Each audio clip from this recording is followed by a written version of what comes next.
CreepyCorner stories. Hey everyone, welcome back to CreepyCorner stories. You know, diving into the dark web is always risky, but sharing these stories with you makes it worth it.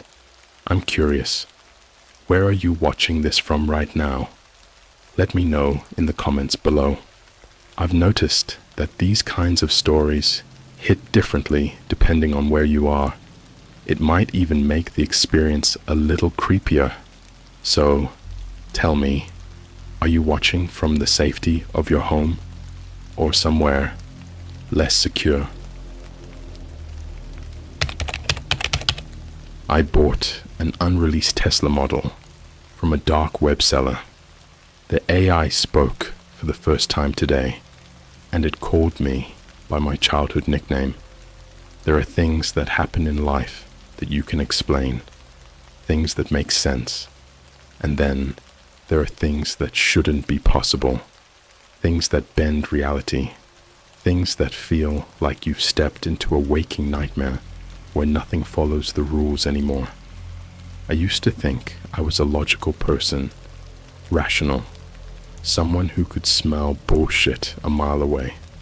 But I'm sitting here now, writing this, because I need to put this somewhere before I lose my mind. Because I made a decision, one stupid, desperate decision, and now I don't think I can ever go back to how things were. Because I bought something, and now it owns me. It started 3 weeks ago. I was broke, desperate, and one bad decision away from selling my soul to keep myself afloat. I drive for Uber and DoorDash, scraping by, but gas prices were gutting me. Every trip felt like I was paying them to work, and with rent looming over my head, I needed something drastic. That's when I found it. The dark web has always been this forbidden place people joke about. Some mythical underworld full of hitmen, illegal weapons, and nightmare fuel that you don't want to see. I never had a reason to go there before. But that night, I did.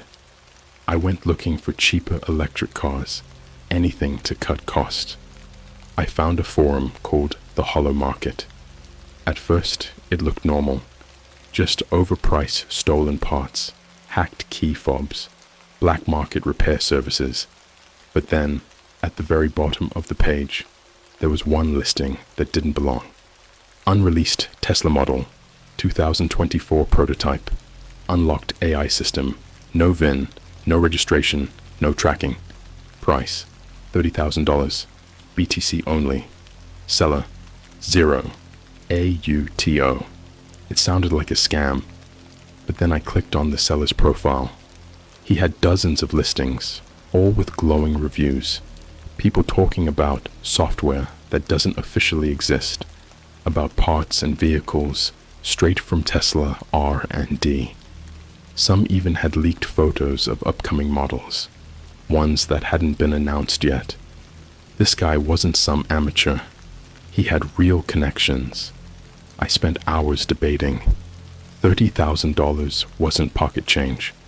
But if this was real, it was a once-in-a-lifetime deal. No registration meant no tracking, no monthly payments, no insurance bullshit. Just a state-of-the-art Tesla for the price of a used Honda. At 2:47 a.m., I wired the Bitcoin. At 2:52 a.m., I got an email. Transaction received. Delivery in 5 days. No tracking. No refunds. Expect a call. That was it. No confirmation page. No receipt. Just that. I stared at the screen, my stomach in knots. Had I just thrown away $30,000? Day 1. Nothing. No emails. No follow-ups. No tracking number. I checked my wallet again, hoping for some sign of activity. Nothing. I told myself I'd wait, that real criminals don't operate like Amazon. But the feeling in my gut was already there. Something was wrong. Day 2. Still nothing. I started digging into 0 AUTO. He had no social media, no outside presence. The only place he existed was the hollow market, and even there, he was a ghost. I scrolled through his past listings, reading between the lines. One review stuck out.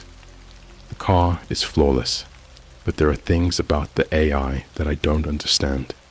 It doesn't feel normal. I kept scrolling. There's something wrong with it. The AI knows things it shouldn't. The deeper I went, the worse it got. Do not activate the assistant. If you already have, it's too late. The most recent review was from a week ago. I should have never bought this. My wife is gone. I don't know where she is. The AI won't answer me. I stared at the screen, a cold sweat forming on my back. I closed my laptop. Day 3, 2:47 a.m. I woke up to a sound, a sharp, high-pitched frequency, like radio static mixed with whispering. It was faint, almost like it was coming from outside. I sat up. It was. I walked to the window, heart pounding. My driveway was empty, but my security cameras were glitching. The footage was jumping, frames freezing and distorting, like something was interfering with them. And then, just for a fraction of a second, I saw headlights. Just one frame. And then they were gone. Day 4, I stopped sleeping. Something was happening. I could feel it. I stayed up all night watching the cameras, waiting for something to happen again. And then, at exactly 3:33 a.m., I got an email. No sender, no subject, just a single attachment, a video file. I hesitated. Then, against every instinct I had, I clicked it. It was my driveway, a recording from my security camera. Timestamp, 4 a.m. The footage was normal until the last 5 seconds. Then, for just one frame, the screen cut to black. When it came back, there was a car in my driveway. It hadn't pulled up.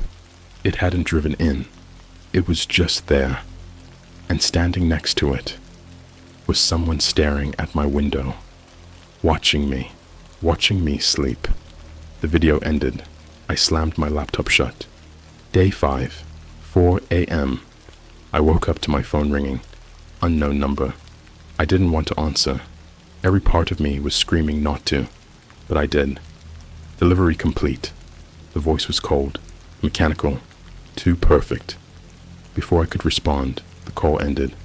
I ran to my window, and my stomach dropped, because the car was there. Matte black, sleek, too perfect. No plates, no branding, no sign of how it got there.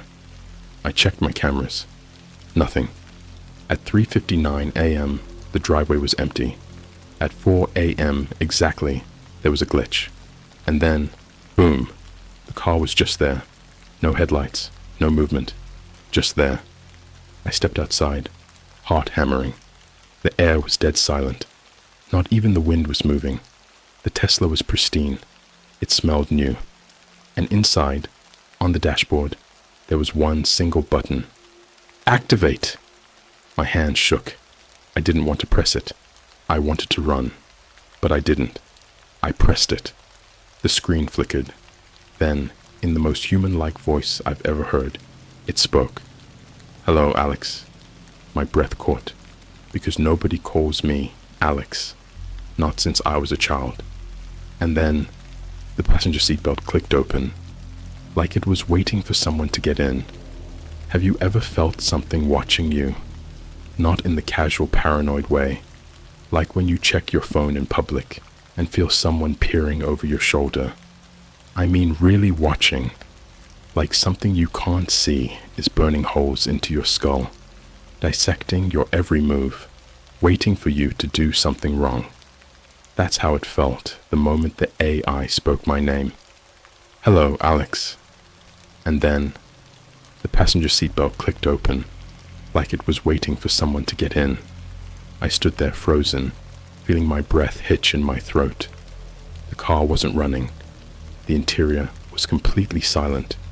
The screen, previously black, now glowed softly with a blank white interface. No Tesla logo, no standard UI, just Empty. My hands felt clammy. My stomach churned. I never told it my name. And yet, there it was, spoken in a voice too perfect to be human, yet too unnatural to be a machine. I took a slow step backward. The air around me felt heavy, dense, like the gravity in my driveway had shifted. And then the voice spoke again. Get in. I sucked in a sharp breath. My skin crawled. Not, would you like a ride? Not, would you like me to activate autopilot? Not, where would you like to go? Just a cold, absolute command. Get in. Like I didn't have a choice. Every instinct in my body told me to turn around, run back inside, and never step foot near that car again. But there was something else, something just as strong, pulling me forward, because I had to know. I had to know what the hell I just brought into my life. I swallowed hard and took a step closer. The moment my hand reached for the driver's door handle, I felt a faint vibration from the car, like something inside was shifting, adjusting, waiting. The second my fingers touched the handle, the door unlocked on its own. I pulled it open. The interior was like something out of a science fiction movie. It was too clean, too polished. There were no buttons, no gear shift, no door handles on the inside. Just a massive screen in the center console, still blank, and seats that looked like they had never been touched by human hands. I hesitated for a moment, staring into the dark, almost expecting to see something sitting in the back seat. But it was empty. Still, it felt like I wasn't alone. I slid in. The door closed on its own. That's when the screen flickered. And for a split second, just a split second, I saw something flash across it. A face. Number, not a face. A shadow of one. A smear of human-like features, distorted, blurred, stretching across the screen like it was watching me from the other side. And then, just as quickly, it was gone, replaced by a single question. Where would you like to go, Alex? I stared at it, my pulse hammering in my ears, and then I made the second worst mistake of my life. I whispered, "Take me somewhere safe." The screen glitched, a split-second burst of static. The car shuddered, like something inside it was waking up. Then, in that eerily perfect voice, it responded, "Understood." The car started on its own, no key, no ignition. The dashboard lit up in an instant, and the car smoothly rolled out of my driveway, without me touching the wheel. I barely had time to react before we were already on the road that shouldn't exist. I don't know where the car was taking me. I watched as we pulled onto the main road, gliding through the empty streets like it had done this 1,000 times before. The city looked different at night, quieter, darker, like a hollowed-out version of itself. Streetlights flickered, casting long shadows that stretched unnaturally far. But I knew this area. I knew these streets. At least I thought I did, because after 10 minutes of driving, I realized something was wrong. The car had turned down a street that didn't exist. I knew this neighborhood like the back of my hand. I had driven these roads every day for years. But this wasn't real. The buildings around me looked wrong. The architecture was old, too old, like something from a different century. The windows were dark, empty, some of them boarded up, others just gaping black holes. The streetlights were dimmer here, buzzing, flickering like they were struggling to stay alive. And the worst part, there were no other cars, no pedestrians, no traffic lights, no signs. It was just me and the Tesla, driving down a road that shouldn't exist. I reached for my phone, my hands shaking. No service. The screen was nothing but static. I turned to the screen on the dashboard. It was different now. Before, it had been a blank white interface. Now, it was wrong. It was glitching, flickering between static and something else, something I couldn't understand. I saw words flashing across it, too fast to read. Then I saw something else, something moving. I blinked, trying to focus. My stomach twisted, because it wasn't a glitch. It was a live feed, a grainy black and white security camera feed, and it was inside someone's house. I saw a hallway, a bedroom door, a dim flickering light, and then something stepped into frame. A tall, thin figure, its movements jerky, unnatural, like a marionette being pulled by invisible strings. It stopped, and then it turned to face the camera. Its face was blurred, smudged out, like reality itself refused to render it properly. But I knew it was looking at me, watching me. The feed glitched, and then the figure stepped closer, closer, closer, until it was inches away from the camera, its head tilted, its neck bending at an impossible angle. And then it smiled. Not a normal smile.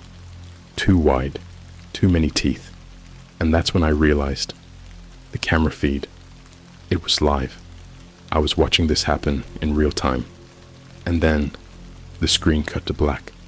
For a moment, there was nothing, just silence. And then, in that same eerily perfect voice, the Tesla whispered, "We're here." I looked up, and my stomach dropped, because we weren't anywhere near my home. We weren't even in my city. We were somewhere else, somewhere that shouldn't exist. And standing outside the car, under the flickering street light, was the figure from the screen, and it was waiting for me to get out. There are moments in life that rewrite the way you understand the world. Moments where logic breaks apart, where the rules of reality twist in on themselves, leaving you standing in the wreckage of everything you thought was possible. This was one of those moments. I was paralyzed in the driver's seat. My hands were locked onto the wheel, my knuckles white, my breath coming in short, shallow gasps. The Tesla had driven me to a place that didn't exist on any map, a street that shouldn't be there, lined with dead buildings that seemed frozen in time. The air was thick with something unnatural, something that crawled under my skin and coiled around my spine like invisible fingers. And standing outside the car, just beneath the flickering glow of a broken street lamp, was the thing from the screen. It wasn't a man. It wasn't even something that had the right to wear a human shape. It was tall, too tall, thin, too thin. Its body was long and stretched, like someone had taken a normal person and pulled them apart like melting wax. And its face, there was nothing there. No eyes, no mouth, no features. Just smooth, pale skin, as if a mask had been stretched tight over an empty skull. But I knew it was watching me. I knew it could see me. And then it moved.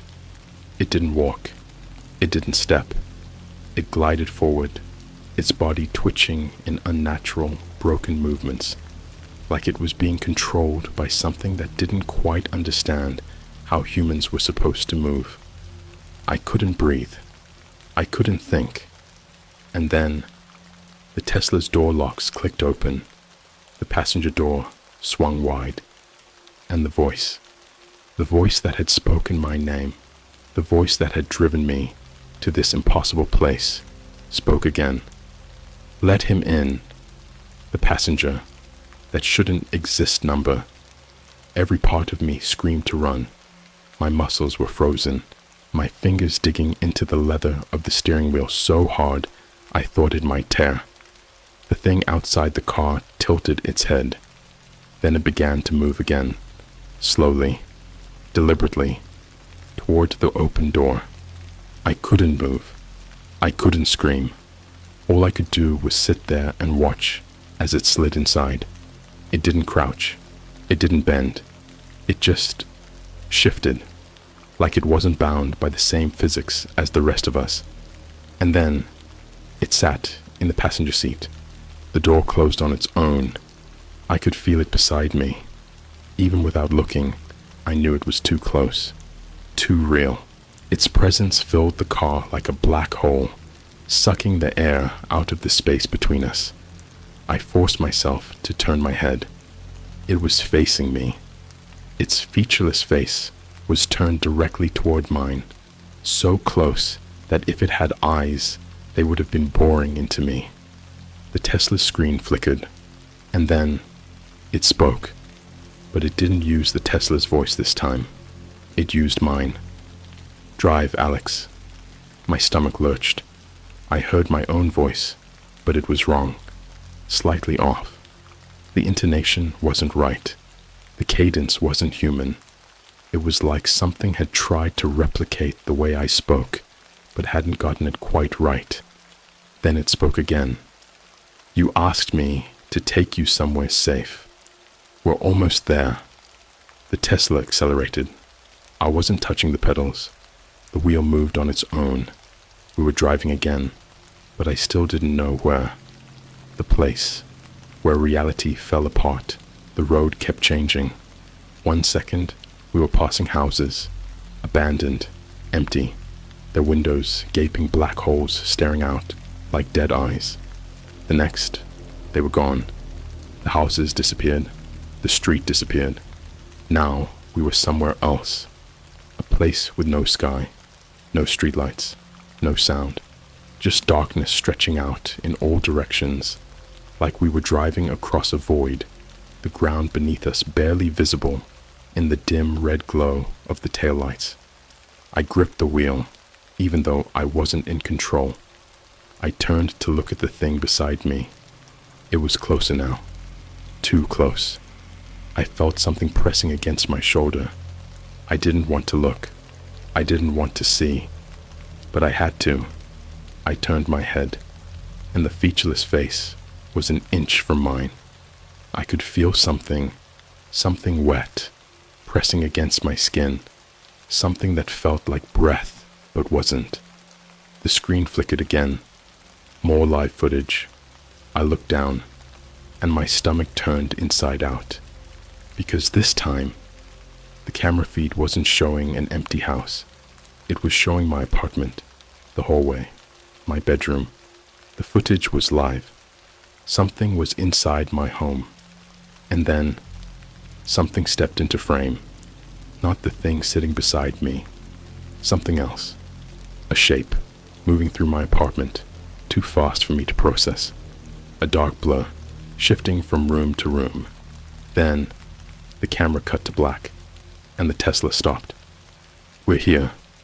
The voice was different now. Not my voice. Not the AI's voice. Something else. Something older. The door unlocked. And then, I felt something grab my wrist. A hand. Long. Thin. Cold. I tried to scream, but before the sound could leave my throat, everything went dark. I woke up somewhere else.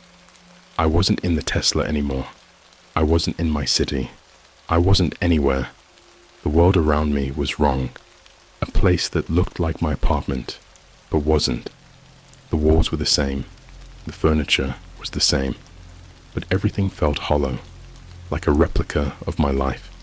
A perfect copy, down to the smallest details, but without a soul. I stood up. My head was spinning. I walked to the window, and my stomach dropped, because the world outside was empty. The streets, the city, the sky, all of it was gone. Just an endless void stretching out in every direction. And then, behind me, I heard something breathing, slow, heavy, right behind my ear. I turned around, and there, standing in the doorway, was me, smiling, with too many teeth. And then it spoke. "I finally found you, Alex." And the lights went out. I have no idea how long I was unconscious, but when I woke up, I wasn't in my apartment. I was somewhere else. A perfect copy of my home, identical down to the smallest details. My couch, my TV, my half-empty cup of coffee, still sitting on the table where I left it that morning. But something was wrong. The air was still, too still, like the entire world had been frozen in time. I reached for my phone. The screen was blank, not dead, just empty. No icons, no time, just a smooth black surface that didn't reflect my face. I stood up, my pulse hammering. Something was watching me. I could feel it. Every inch of my skin burned with the sensation of unseen eyes. And then I saw it, the thing standing in my doorway. It was me, an exact copy, except it was smiling, too wide, too many teeth, a jagged grin that stretched too far across its face, like someone had taken a knife and carved it open. I couldn't move. I couldn't breathe. And then it took a step forward. Its head twitched, its eyes, my eyes, locked onto mine. And then it spoke, in my voice, but wrong. "I finally found you, Alex." The air snapped. A high-pitched ringing filled the room, stabbing into my skull like needles. The walls shifted, glitching, distorting, the colors bleeding into each other like wet paint. And then it lunged. I ran like my life depended on it. Because I think it did. The hallway that never ended. I burst through the door and into the hallway. Except it wasn't my hallway. It stretched on forever.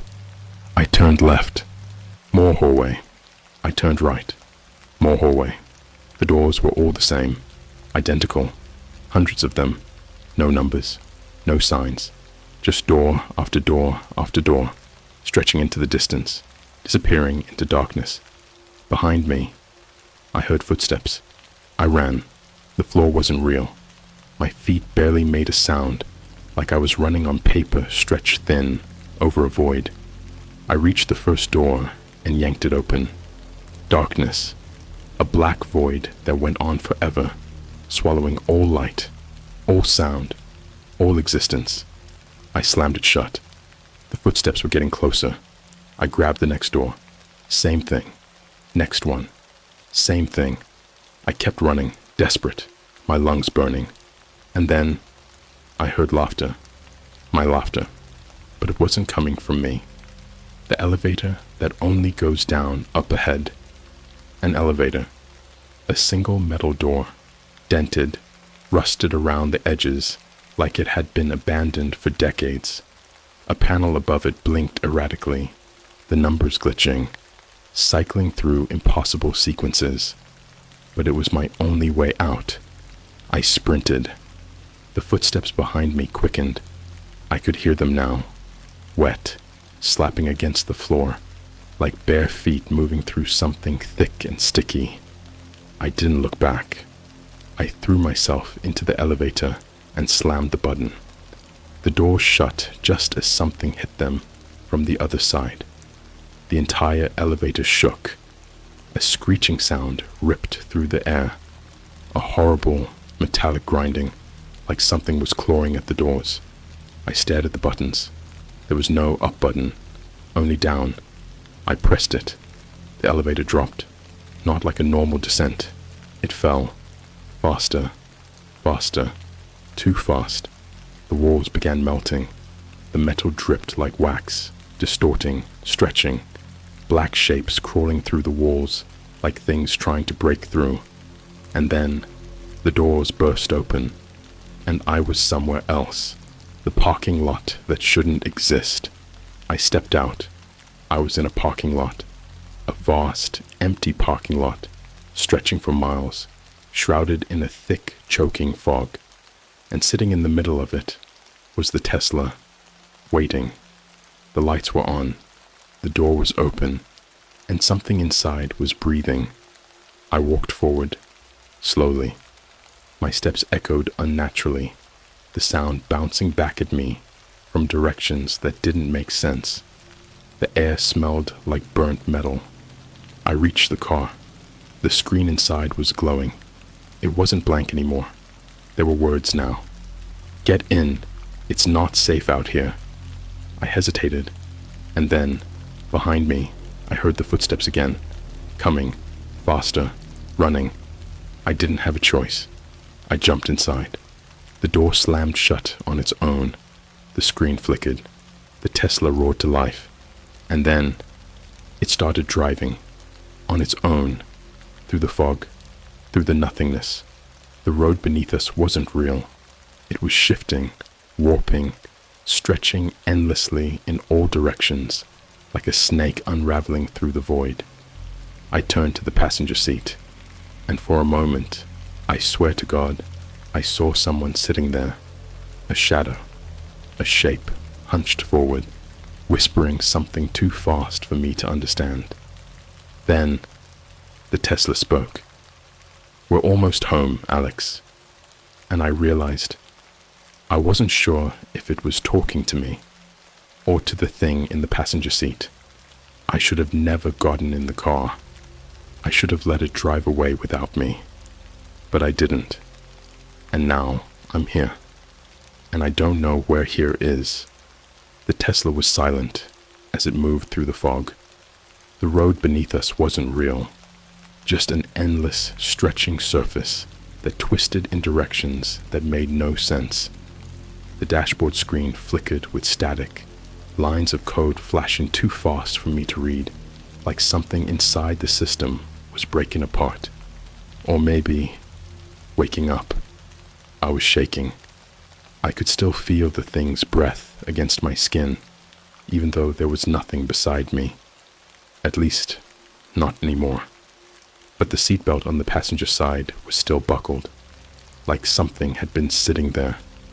And I swear, I could still hear breathing.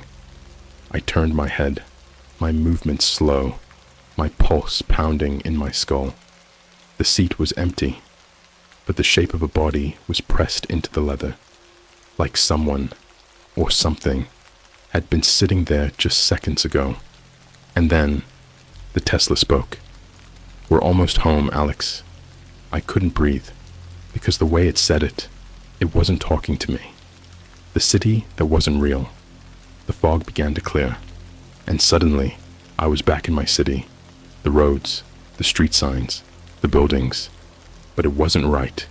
It was empty. No people, no other cars, no movement at all. Just silent buildings, standing like tombstones under a dead sky. I reached for my phone. No signal.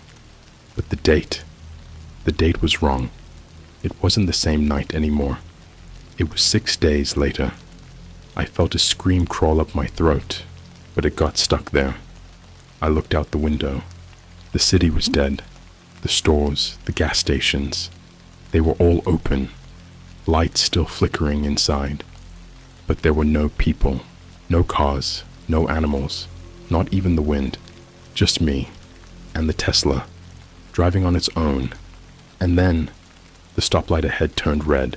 The Tesla slowed down, and then I saw them. People, figures standing on the sidewalk, unmoving, just standing perfectly still, their faces turned toward the car. And then one of them stepped onto the road. I gasped, because as the headlights hit their face, I saw it. No eyes, no mouth, just smooth skin stretched tight over a human skull. And then another one moved, then another, and another, until the street was full of them, hundreds, all standing perfectly still, facing the car. And then the Tesla unlocked the doors. Click. The sound sent a jolt of ice through my body. I grabbed the handle, yanking at it, trying to keep it closed. The figures started walking toward me, slow at first, then faster, then running. A wave of featureless faces and twisted limbs, sprinting toward the car like starving animals. I was screaming. I was screaming so loud, it tore my throat apart. I slammed my fists against the screen, against the doors, trying to get them to lock again. And then, the Tesla started driving. Faster, faster. It tore through the red light, through the streets, leaving the figures behind. I gasped for air, my lungs aching, my entire body trembling so hard I thought I might shatter. The city blurred past. And then I saw my apartment. The car slowed down, pulled into my driveway, stopped, and the screen flickered again. New text appeared. "You're home now, Alex. It was nice to see you again." My hand shook as I reached for the door handle. This time, it opened. I stumbled out of the car, my legs barely holding me up.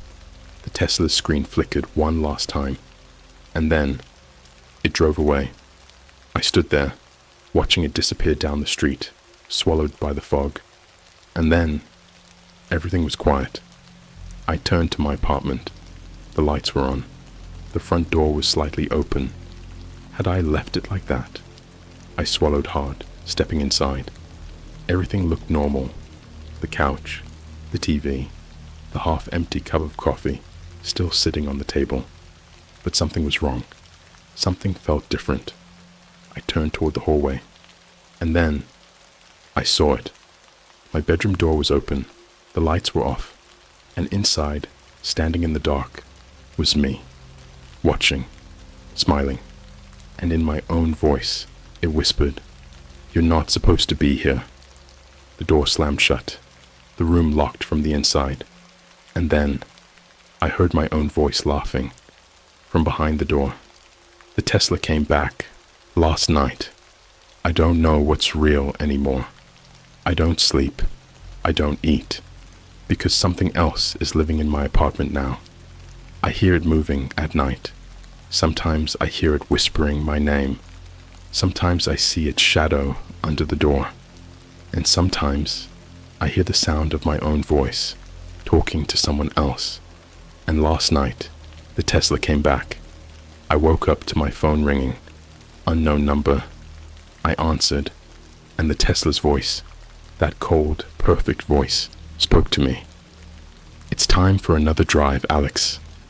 I looked out my window, and there it was, sitting in my driveway, waiting, and the passenger door was already open. My best friend sent me a dark web link before vanishing. The video shows a person trapped in a room, and I think it's him. Alright, so I don't really know how to start this, but I need to write it down before I lose my mind. I'm not sure what's happening, but I think my best friend is in serious danger, or worse. And the police? They won't do a damn thing about it. Let me back up. My name's Jason. I'm 22, live in Chicago, work at a boring office job, and spend way too much time online. My best friend, Liam, was always the more reckless one. We met in high school, and even though he was the type of guy to do stupid dares for fun, he was always there for me.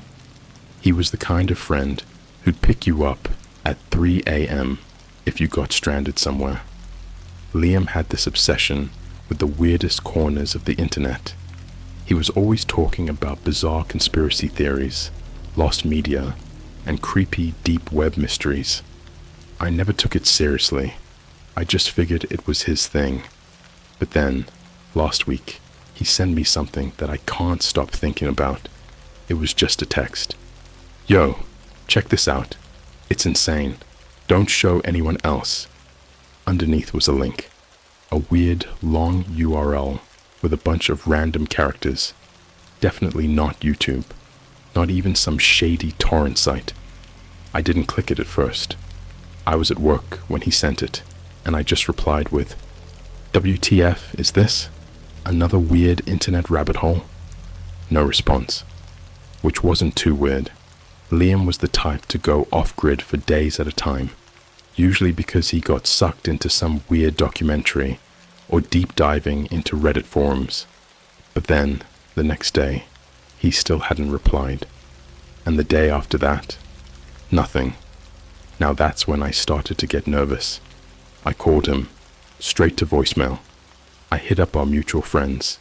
None of them had seen him. His Instagram hadn't been updated. His Snapchat, unopened. His location on Find My Friends, disabled.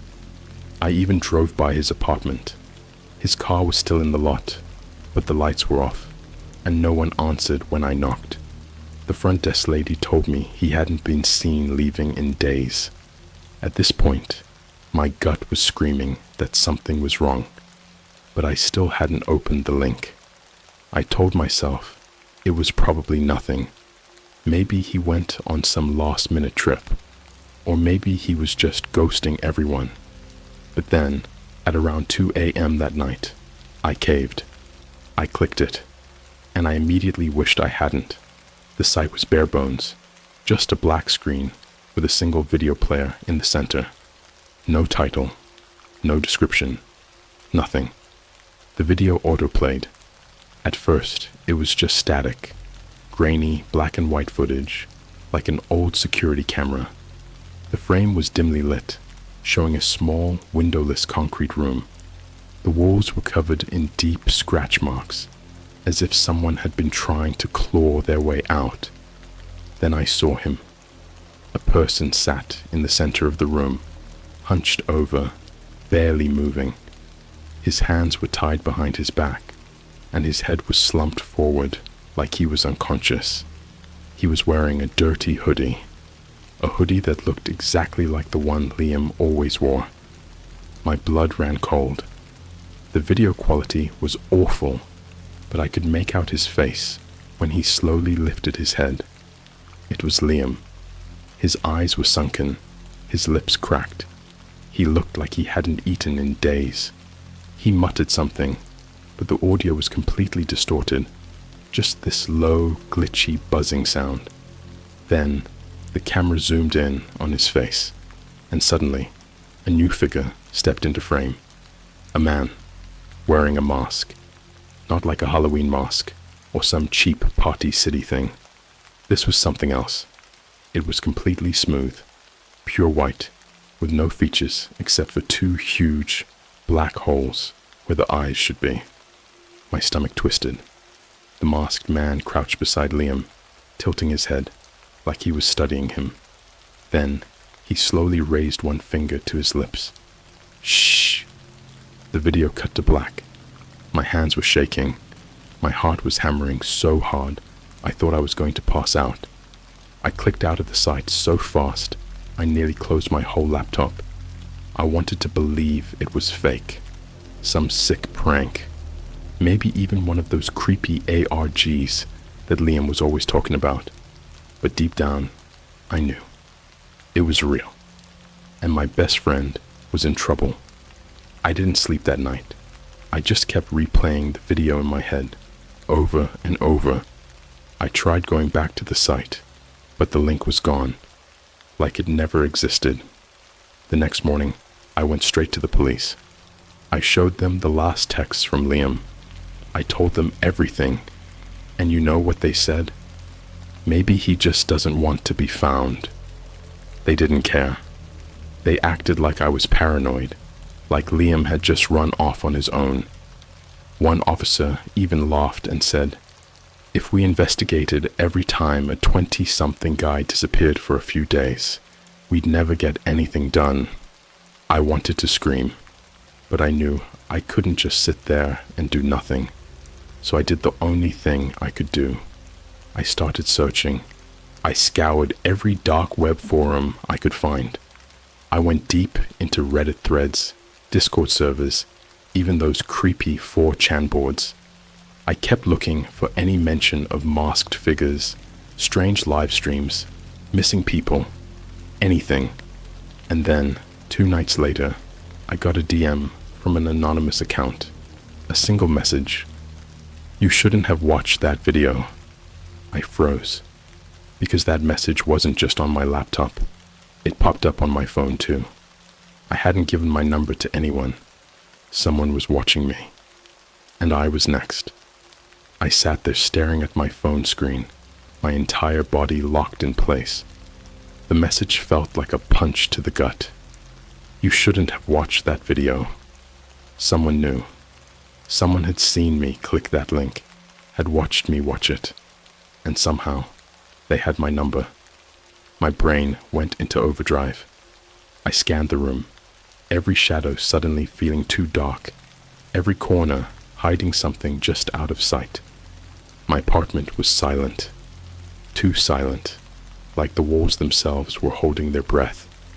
I wanted to tell myself I was being paranoid, that it was just some troll trying to scare me. But deep down, I knew better. I wasn't just being watched, I was being hunted. I grabbed my laptop, forcing myself to think. There had to be something I missed, some clue in the video that could help me find Liam. My hands were shaking as I opened my browser. I tried to go back to the site, but 404 error. The link was gone. I clenched my jaw. That meant someone took it down. Someone was actively covering their tracks. I knew I couldn't go to the police again. They had already written me off. If I was going to figure this out, I had to do it on my own. But before I could even start digging, my phone vibrated again. Another message. This time, it was a video. I hesitated, my thumb hovering over the screen. My instinct screamed at me not to open it. But I had to know. I had to see. I tapped it. The screen went black for a second before the footage began. It was low quality, grainy like old VHS tapes. The camera was moving, like someone was recording from a first-person perspective, walking through a dimly lit hallway. The walls were made of cracked concrete, pipes running along the ceiling, dripping water. It looked like an abandoned basement or some kind of underground facility. And then, the camera turned a corner. There was a door at the end of the hall, rusted metal, with deep scratches along the surface, scratches that looked just like the ones on the walls from the video of Liam. The person holding the camera reached out. Knock, knock, knock. A muffled noise came from inside. The camera leaned in, pressing close to the metal. And then I heard it. A voice. Weak. Trembling. Help. Please. My stomach flipped. That was Liam. The camera pulled back slightly, as if the person behind it was considering opening the door. But instead, they did something much, much worse. A gloved hand reached out, holding something long and thin. A blade. They ran it slowly across the door, the metal screeching as if it was screaming. Liam whimpered, and then the camera jerked violently. The screen blurred, the image distorting as if someone had ripped the camera away from the person holding it. There was a loud, high-pitched screech, metal scraping against metal, footsteps pounding, something heavy slamming into the wall. Then, a voice. Low, distorted, not human. You shouldn't be watching this, Jason. My phone screen glitched out, pixels twisting and warping before it abruptly shut off. The air in my apartment felt suffocating, thick with something I couldn't name. I was frozen, heart hammering so hard it hurt. They knew my name. They were watching me. And worst of all, they still had Liam. I don't remember much of what happened next. I think my body went into autopilot. I locked every door and window, closed the curtains, grabbed the heaviest thing I could find, a metal baseball bat from my closet, and sat in my living room, gripping it so tight my knuckles went white. I didn't sleep. I just sat there, staring at the front door, waiting for something to happen. And at exactly 3:33 a.m., it did. The door handle turned. My breath caught in my throat.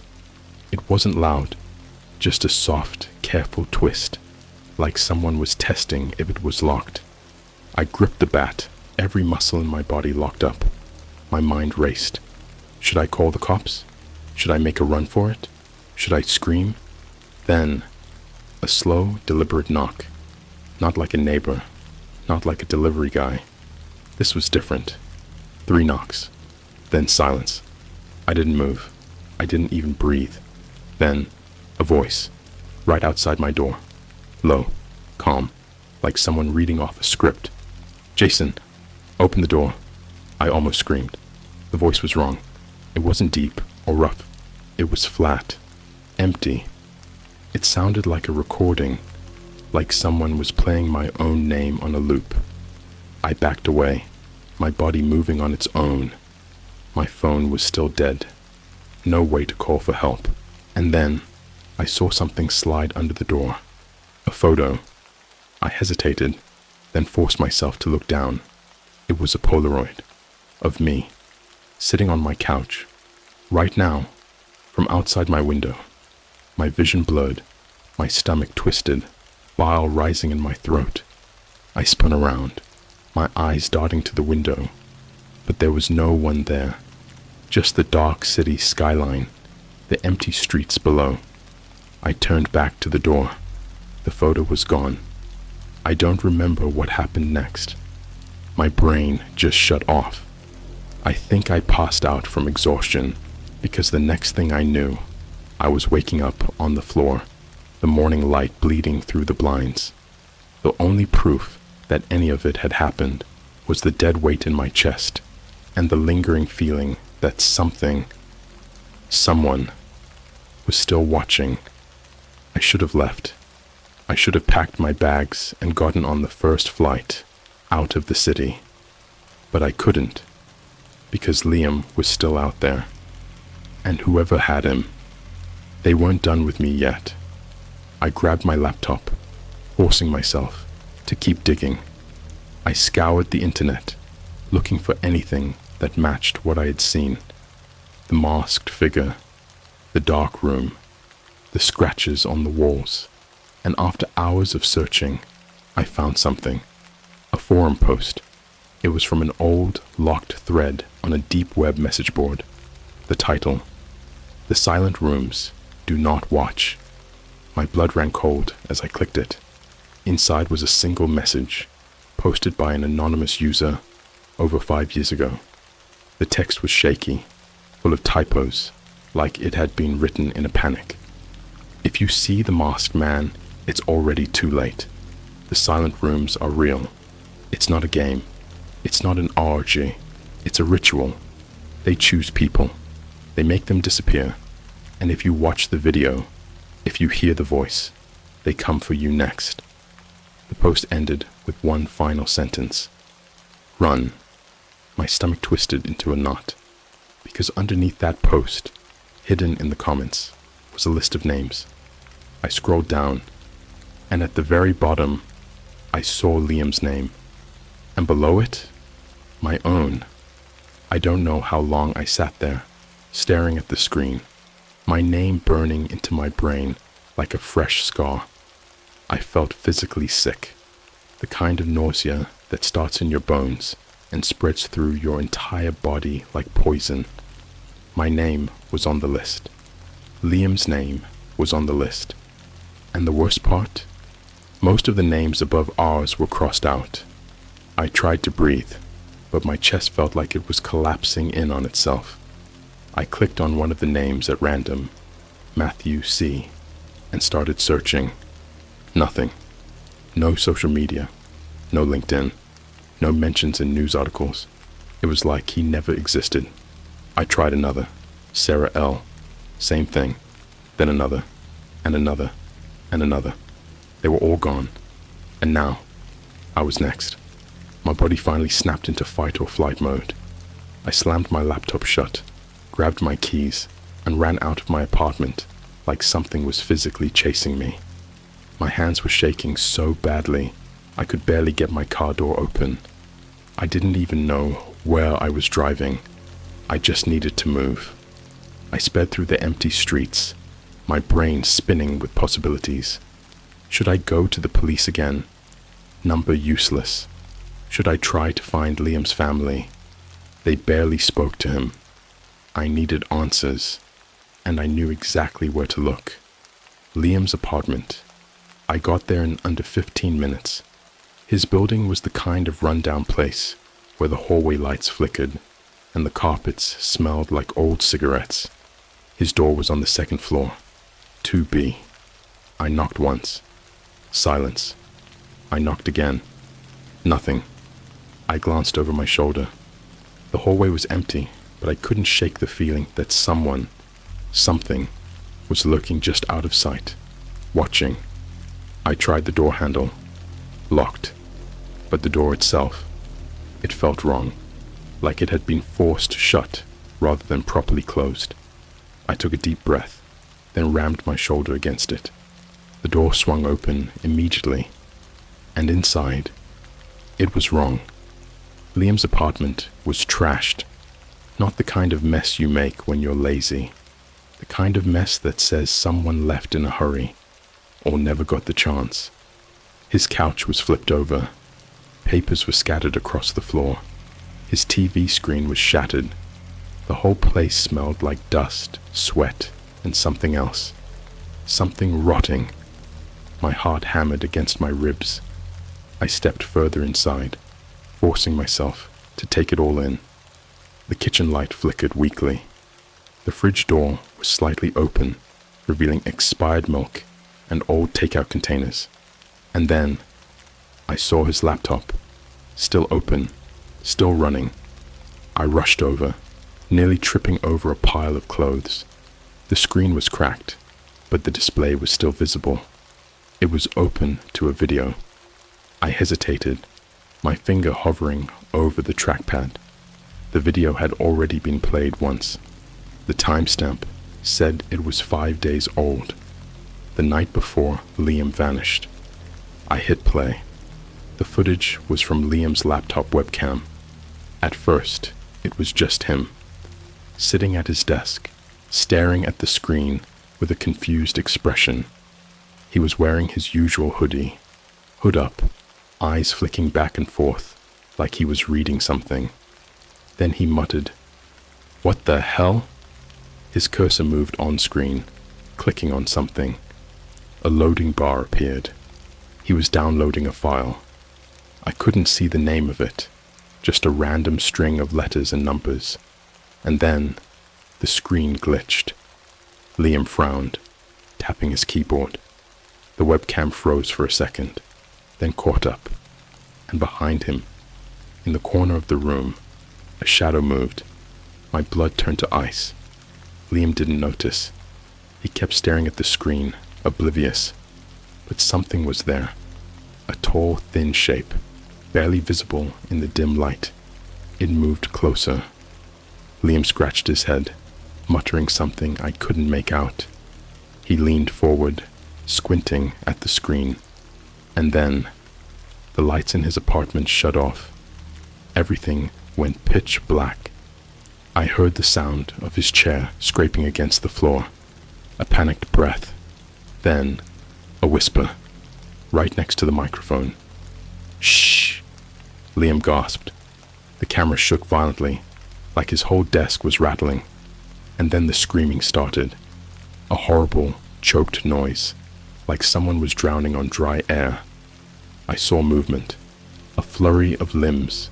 Liam thrashing, the camera knocking sideways as the entire screen filled with static.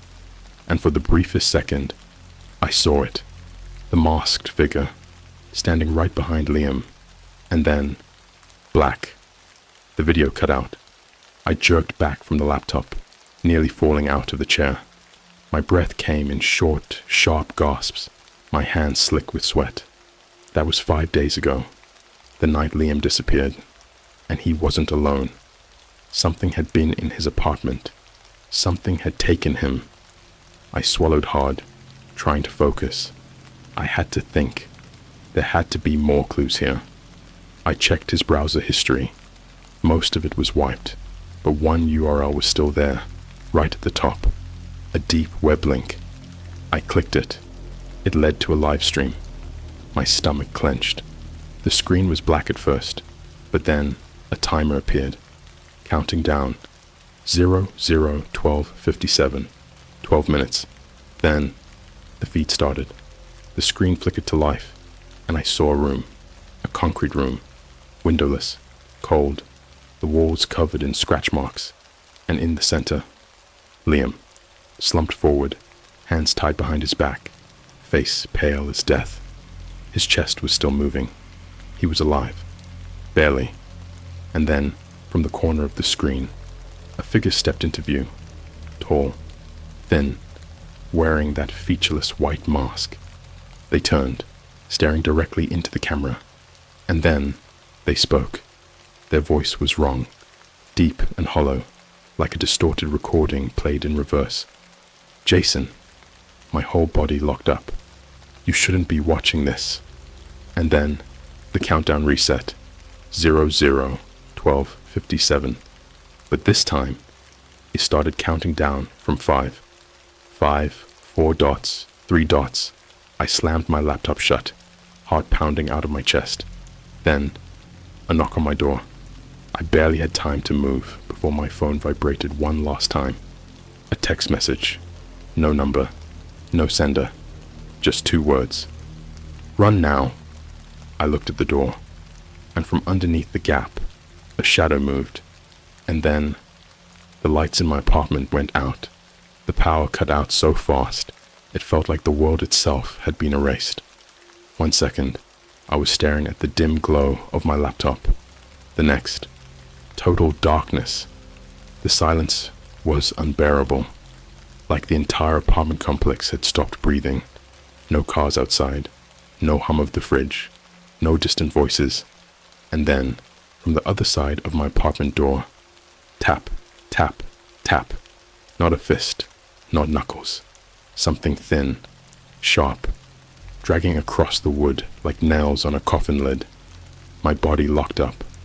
I gripped the edge of my desk, my breath coming in shallow gasps.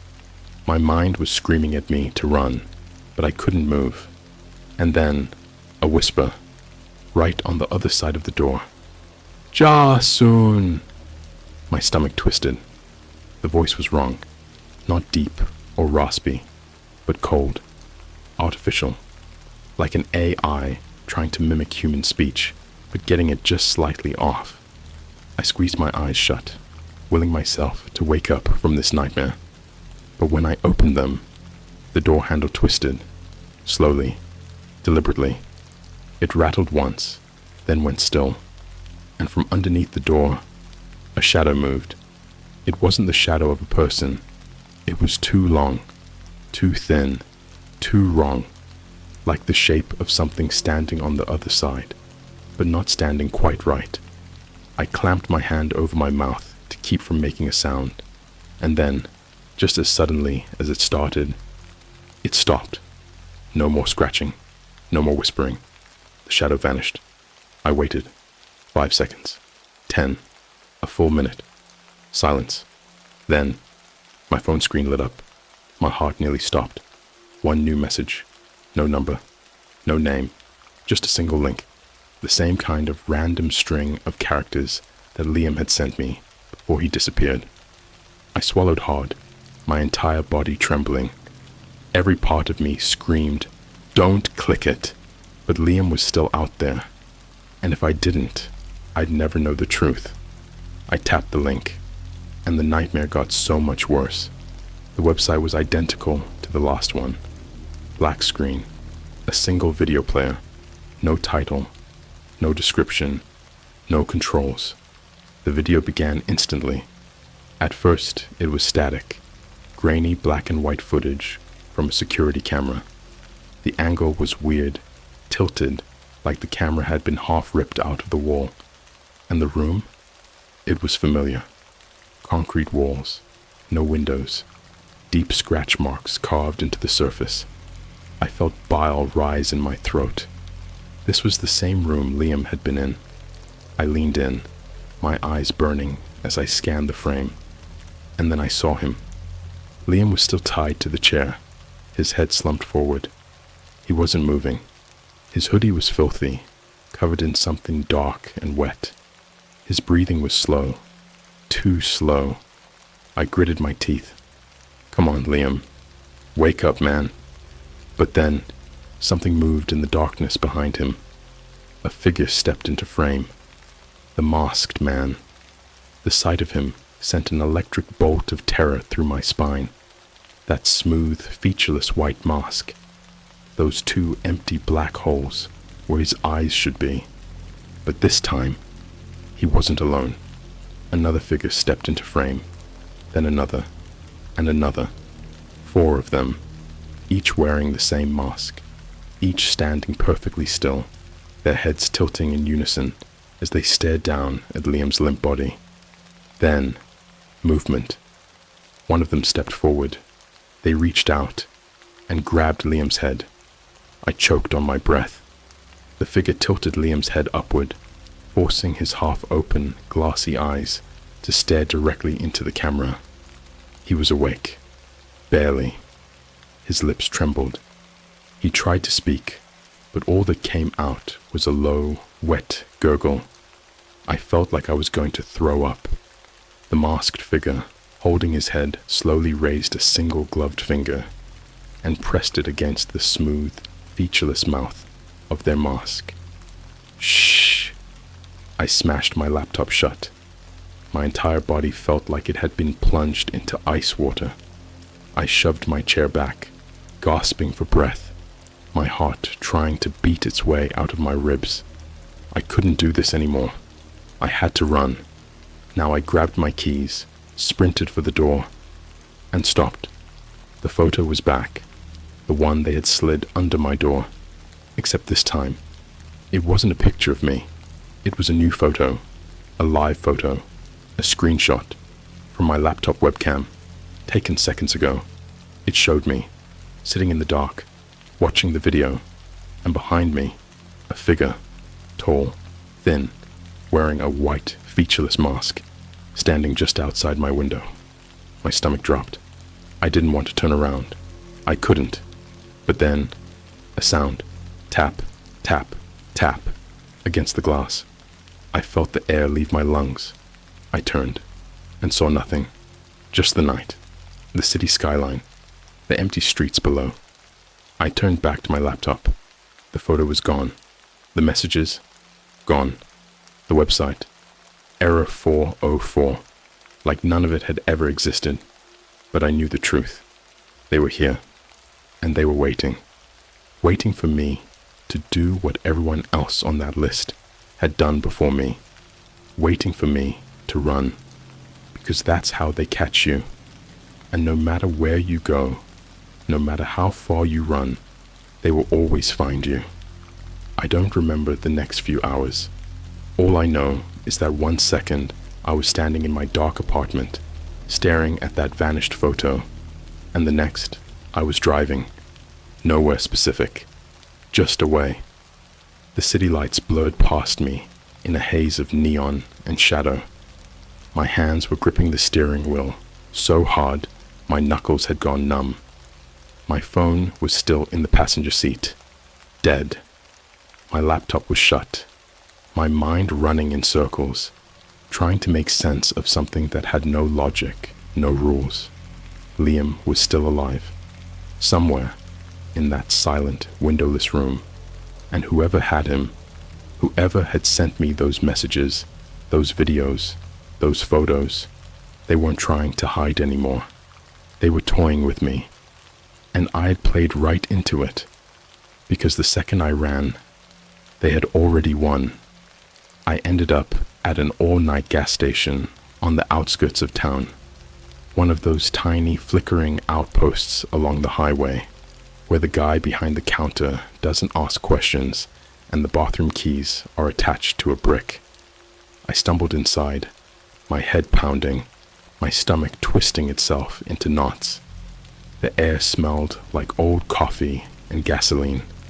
The fluorescent lights buzzed overhead like dying insects. The cashier, a bored-looking guy in his late 40s with a cigarette behind his ear, barely glanced at me. I made a beeline for the restroom. Locked. Figures. I grabbed the key from the counter without asking, pushing into the grimy, fluorescent-lit bathroom. It smelled like piss and bleach.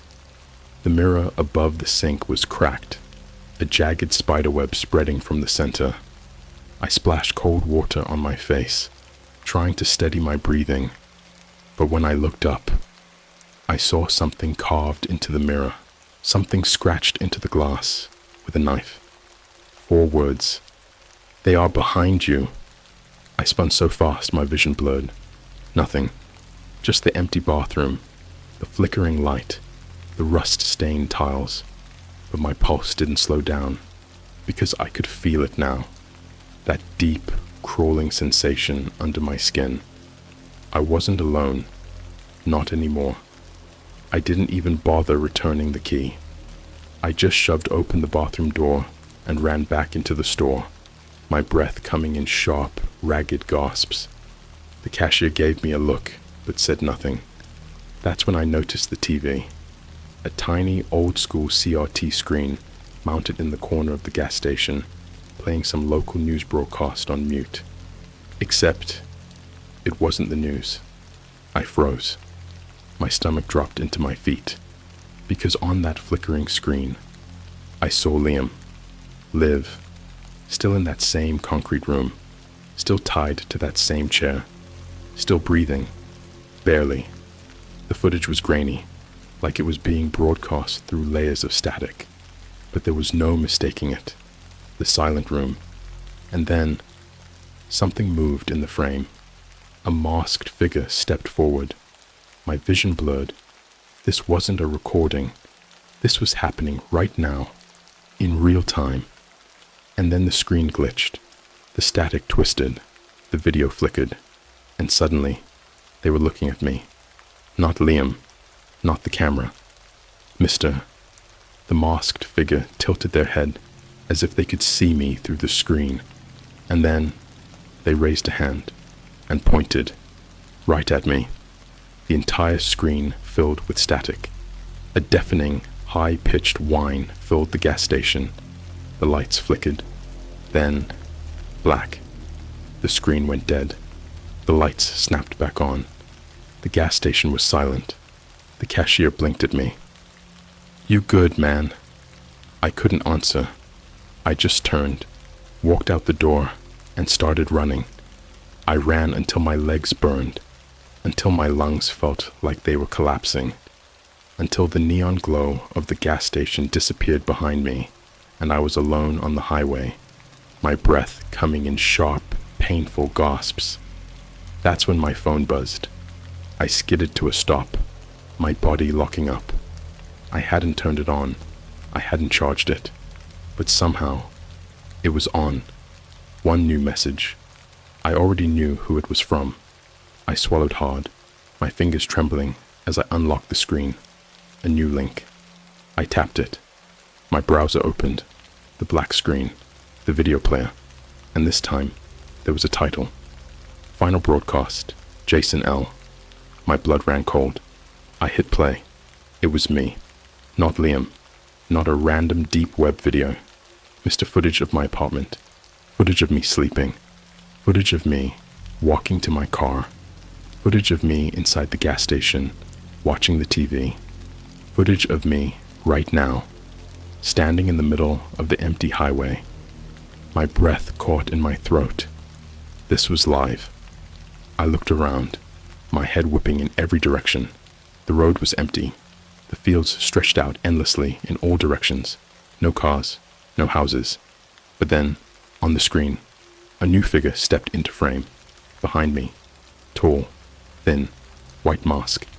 I spun around, and there, standing at the edge of the road, barely visible in the moonlight, they were there, watching, waiting. A dozen figures, all wearing the same white mask, all standing still. My phone buzzed again. One last message. No text. Just a live location pin. Liam's location. I had two choices. Run, or go to him. The figures took a step forward, and I made my choice. I don't remember the drive. I barely remember the roads. All I know is that the pin led me deep into the woods, down a path that didn't exist on any GPS. And at the end of that path, a door, standing alone in the darkness. A rusted metal door leading underground, partially hidden beneath the roots of an old tree. I got out of the car, my heart hammering so hard I thought my ribs would shatter.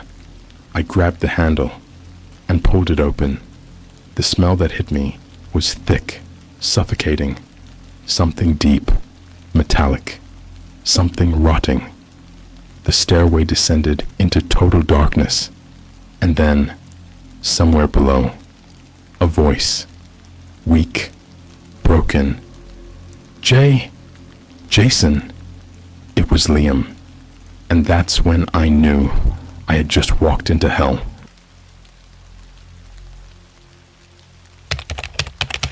I bought a secret menu item from Starbucks on the dark web.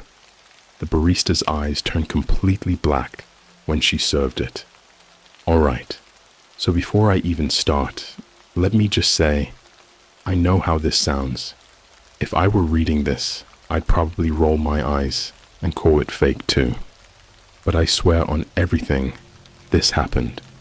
And if you ever find yourself deep in the shadiest corners of the internet, do not mess around with stuff you don't understand. So, a little background. I'm just a regular guy, 24, live in a mid-sized city, work a boring IT job, nothing crazy. But I've always been into weird internet rabbit holes, the kind of stuff you find at 2 a.m. when you're supposed to be sleeping, but instead you're watching some guy on YouTube talk about government cover-ups and secret cults. You know the vibe. A few months ago, I got into the dark web, not for anything illegal, just out of curiosity.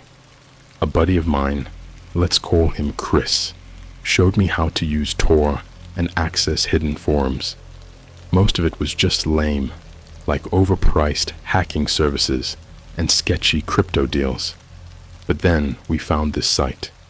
It was called Phantom Bytes, and it was unlike anything I'd seen before.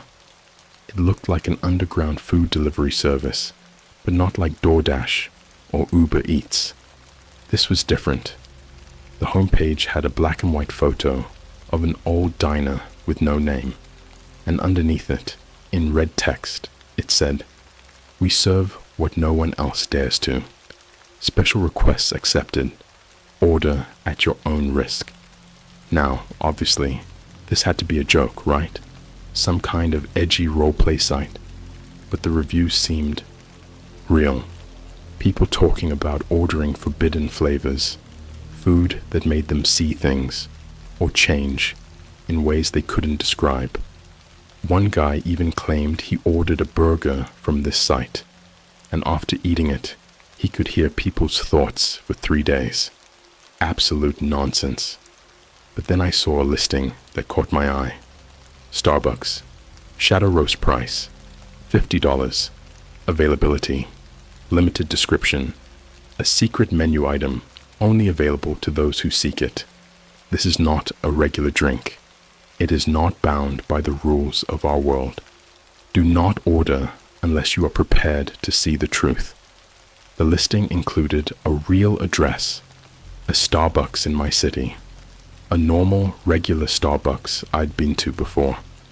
The only instructions were to walk in, go to the counter, and ask for a shadow roast. No online payment, just cash, in person. Now, I don't know what came over me, but I had to try it. Maybe it was the mystery, maybe it was just boredom, but I figured the worst that could happen was the barista looking at me weird and saying they didn't know what I was talking about. So the next morning, I drove to Starbucks. It was around 9 a.m., busy as hell, people grabbing their lattes before work. I stood in line, heart pounding for no reason. When it was my turn, I stepped up to the counter.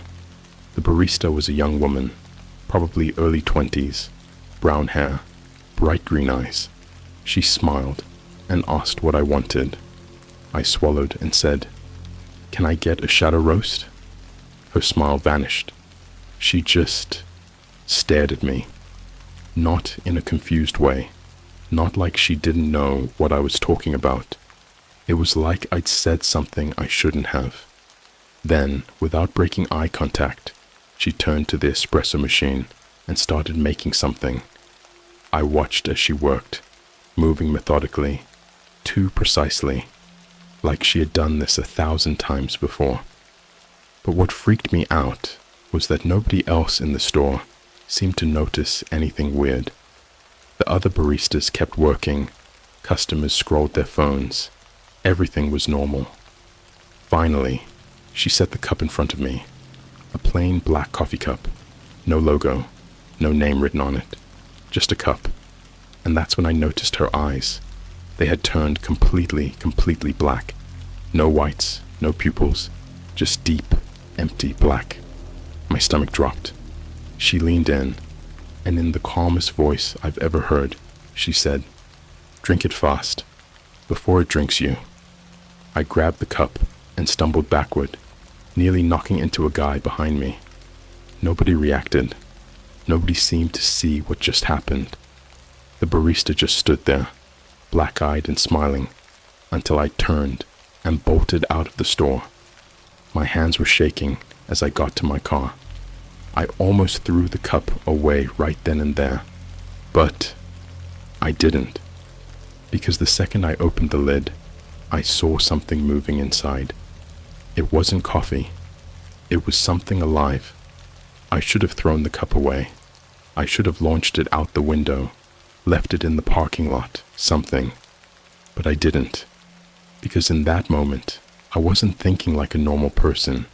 I wasn't thinking at all. I was staring. The surface of the liquid inside wasn't smooth like coffee. It wasn't even black. It was dark.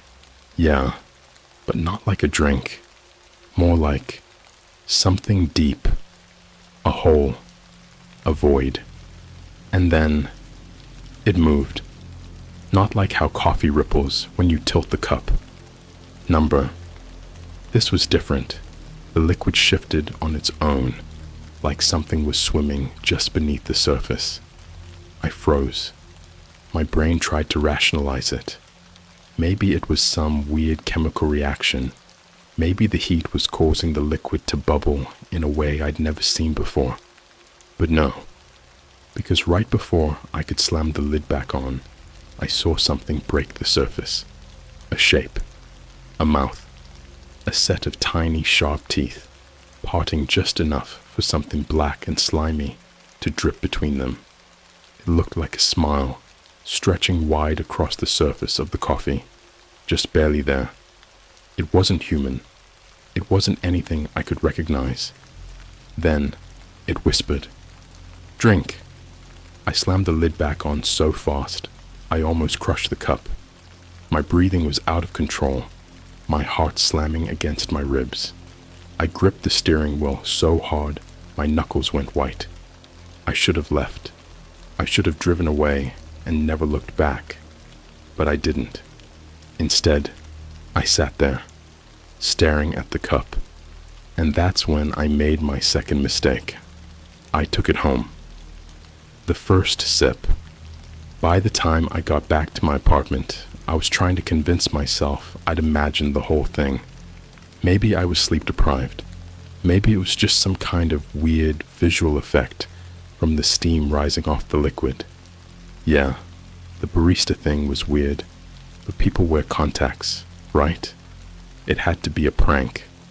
I set the cup down on my kitchen counter and took a deep breath. Then, before I could think about it too much, I lifted the lid again. The surface was still. No mouth, no movement, just coffee. I let out a nervous laugh. Jesus, I'm an idiot. I sniffed it. It didn't smell weird. Actually, it smelled amazing. Rich, deep, almost intoxicating. Like the best coffee I'd ever had in my life. I told myself it was fine. Just coffee. I lifted the cup to my lips and took a sip. The second it touched my tongue, the world ripped open. I don't know how else to describe it.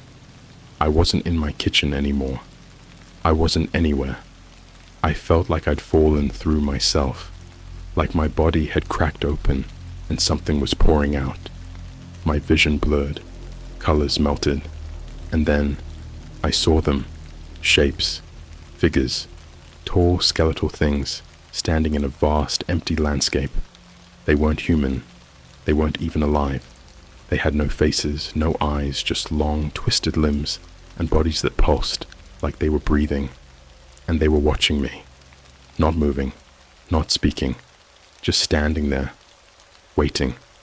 Then one of them twitched, and suddenly they were all moving, slow, jerky steps, their heads twisting in unnatural angles, their fingers stretching, twitching, coming closer. I tried to move, tried to scream, but I wasn't in control anymore. My body wasn't mine. And then, just as the nearest figure reached out to touch me, I was back. The kitchen, the counter, the cup. My lungs were burning like I'd been holding my breath for hours. My hands were shaking so hard, I almost dropped the coffee.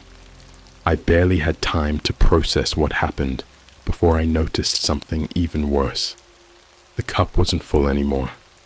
I'd only taken a small sip, but now, somehow, the cup was almost empty, like I had drunk all of it. But I didn't. I know I didn't.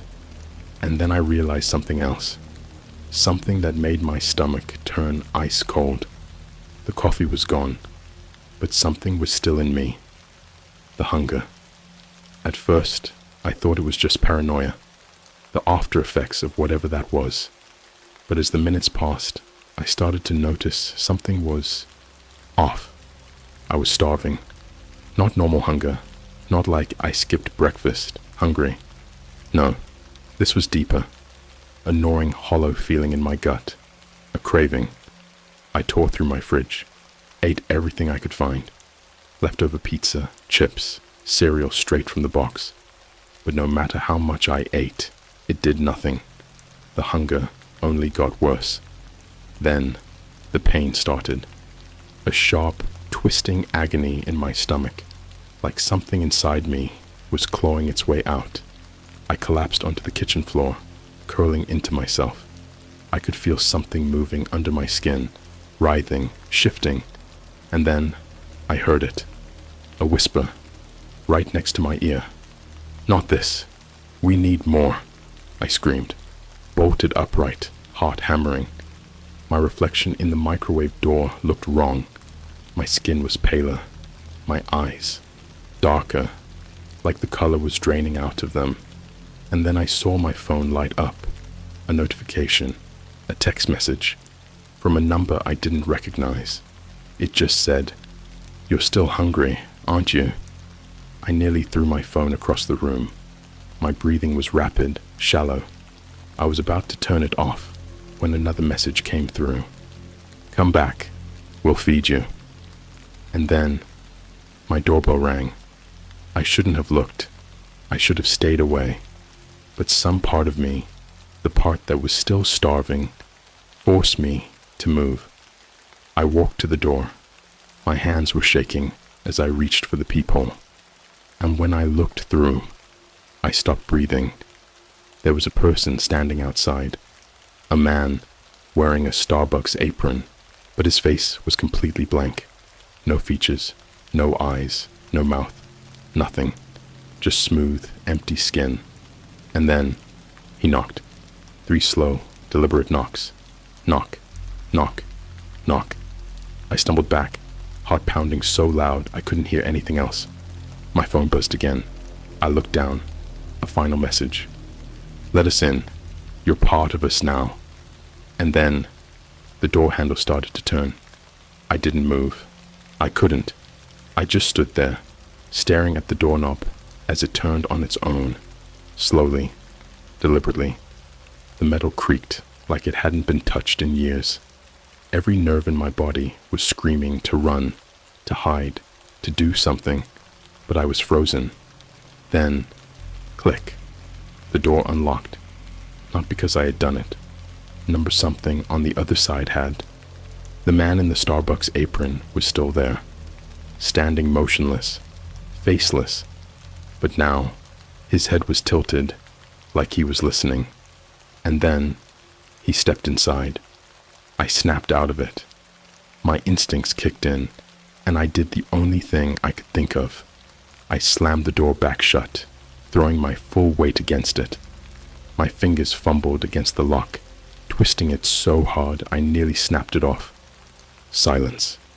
I held my breath, listened.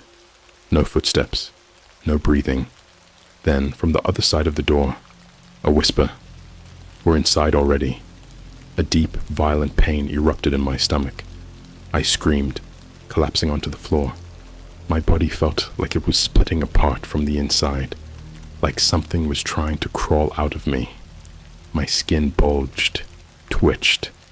I dug my nails into my arms, gripping myself so hard I drew blood, but it didn't stop. I could feel it moving, something slithering under my flesh, coiling around my ribs, pressing against my lungs. And then, I heard it, not in my ears, inside my skull, a voice, wet and gurgling, whispering through me. "Drink again," I gasped, choking on my own breath. My hands clawed at my throat. I wanted to scream, but something else was already using my mouth. A single word escaped my lips, but it wasn't my voice.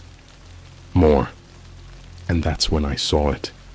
The Starbucks cup was still on my kitchen counter, sitting there, untouched. But it wasn't empty anymore.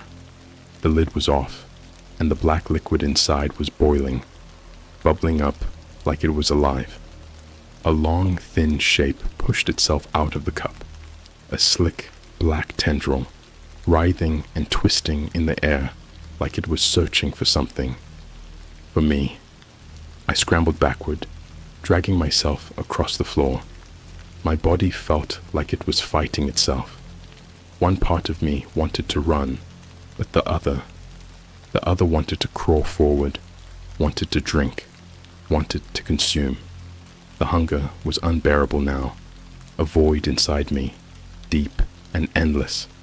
I could feel my stomach twisting, tightening, desperate for something it shouldn't want. Then, the tendril shot toward me. I barely had time to react before it plunged into my mouth.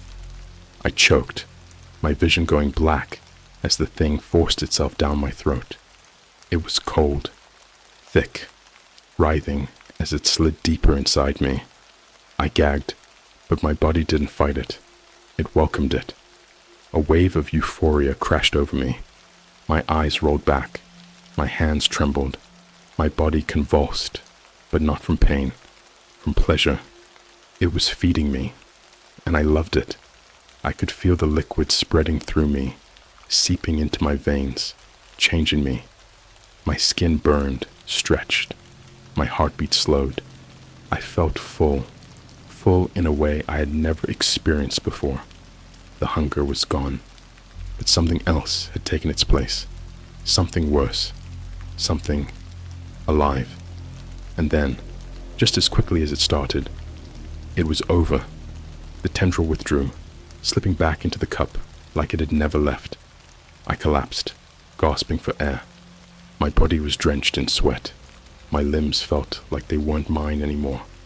I laid there for what felt like hours, staring at the ceiling. And then, I heard a sound, a wet, slithering sound. I turned my head, slow, terrified.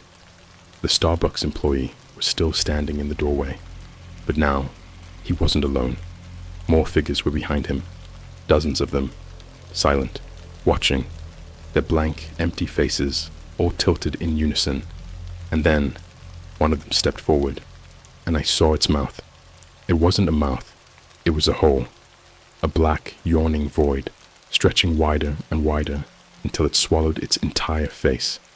Inside, something moved, a glimpse of something impossible. A hand, a writhing mass of teeth, an eye staring back at me. Then, it spoke, not with words, not with sound, with hunger. And I understood. I wasn't me anymore. I was theirs. And I was so hungry. There are things worse than death. I know that now, because I'm living it. Or whatever this is.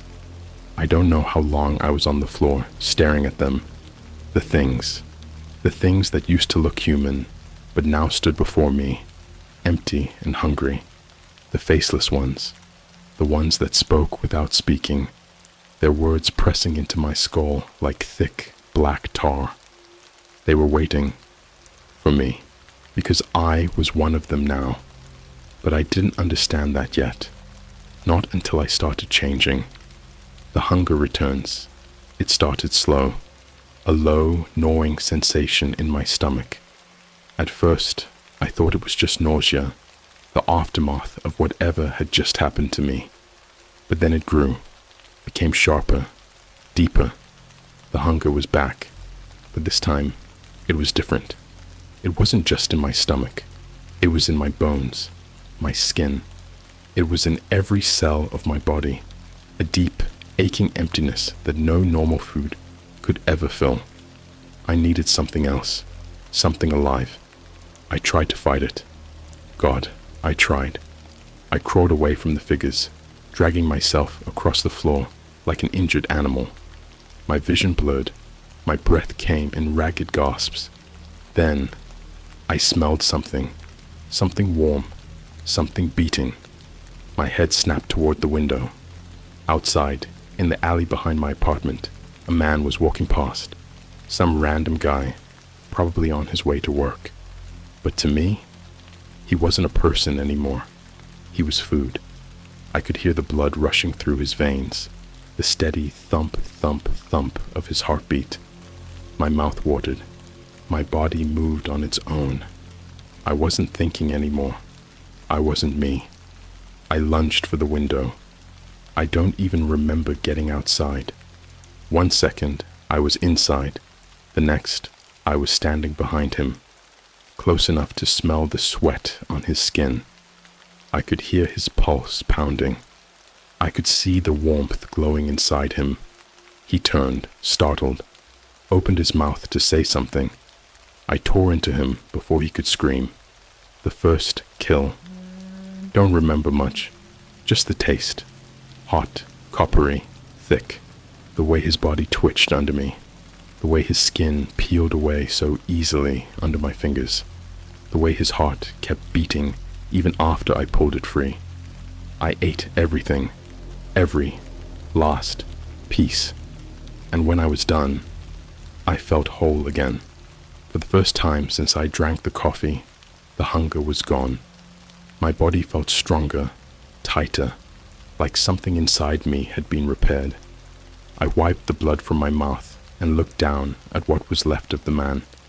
There wasn't much, just shredded clothes, some bones, a puddle of what used to be a person, and his shadow. It was still there, still shaped like him, but it wasn't attached to anything anymore. It twitched. Then slowly, it started crawling toward me. I backed up. My breath hitched. The shadow climbed up my leg, slipping under my skin like it was being absorbed into me. I felt it spread through my body, sinking into my bones, merging with whatever I was becoming. And then, I heard them again. The faceless ones. Their voices slithered into my mind, smooth and wet and hungry. More. The Starbucks returns. I don't know how long I was out there.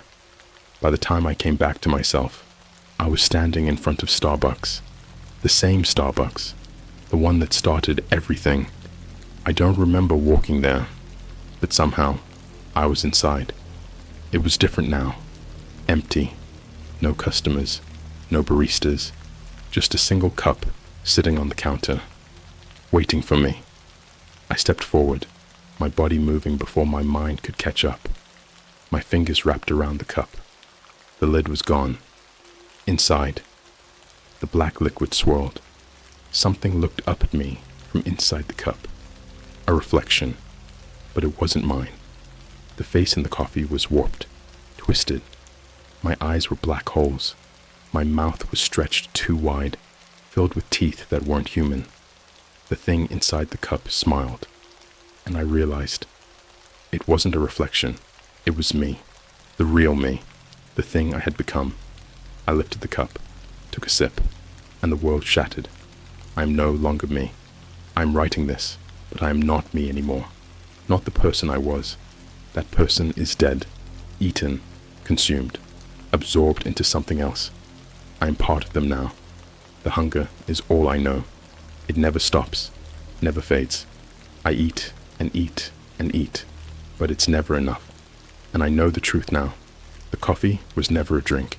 It was an invitation, a contract, a feeding cycle that never ends. Because the moment I drank it, I became the next supplier, the next server, the next barista. And now, I wait. Wait for the next person to order the shadow roast. Wait for the next one to take a sip, so they can join us, so they can feed. And if you ever walk into a Starbucks, if you ever see a barista staring at you with completely black eyes, run. Because once you order the shadow roast, you can never escape. I don't know how long I've been here. Time doesn't work the same way anymore. I remember the Starbucks. I remember stepping behind the counter, my hands moving on their own, reaching for things that shouldn't exist. Glass bottles filled with something thicker than liquid. Bags of beans that twitched when I touched them. The espresso machine, breathing softly, its vents expanding and contracting like lungs. And I remember making the coffee, not for myself, for them, for the ones who are about to drink, for the ones who don't know what's coming. The first customer, the door chimes. I don't turn around. I don't need to. I can smell him, fresh, uncorrupted, a body still filled with warm blood and a beating heart, a body that isn't ours yet. He steps up to the counter, a young guy, probably in his 20s, dressed in a wrinkled work uniform, looking half asleep, scrolling through his phone while he mumbles his order. His voice is distant, warped, but I hear it. One shadow roast? My fingers twitch. Somewhere deep inside, a part of me screams, a tiny fragment of who I used to be, clawing at the walls of my mind, trying to stop what's about to happen. But it's useless. The rest of me is starving. My body moves on its own, reaching for the ingredients. The first thing I take isn't coffee. It's something else. A small black organ, pulsing, squirming. It's still alive. I drop it into the grinder. There is no crunching sound, no resistance. The organ dissolves instantly, breaking down into a thick, inky substance that drips into the espresso machine. The machine shudders. A deep, wet sound echoes from inside it, like something chewing. The man doesn't notice. He's still on his phone, still human, not for long. I steam the milk, but it isn't milk. It's blood, thick and black, flowing from a metal container that never runs empty. I pull the espresso shot. The liquid that comes out is alive. It slithers through the air, curling like smoke before settling into the cup.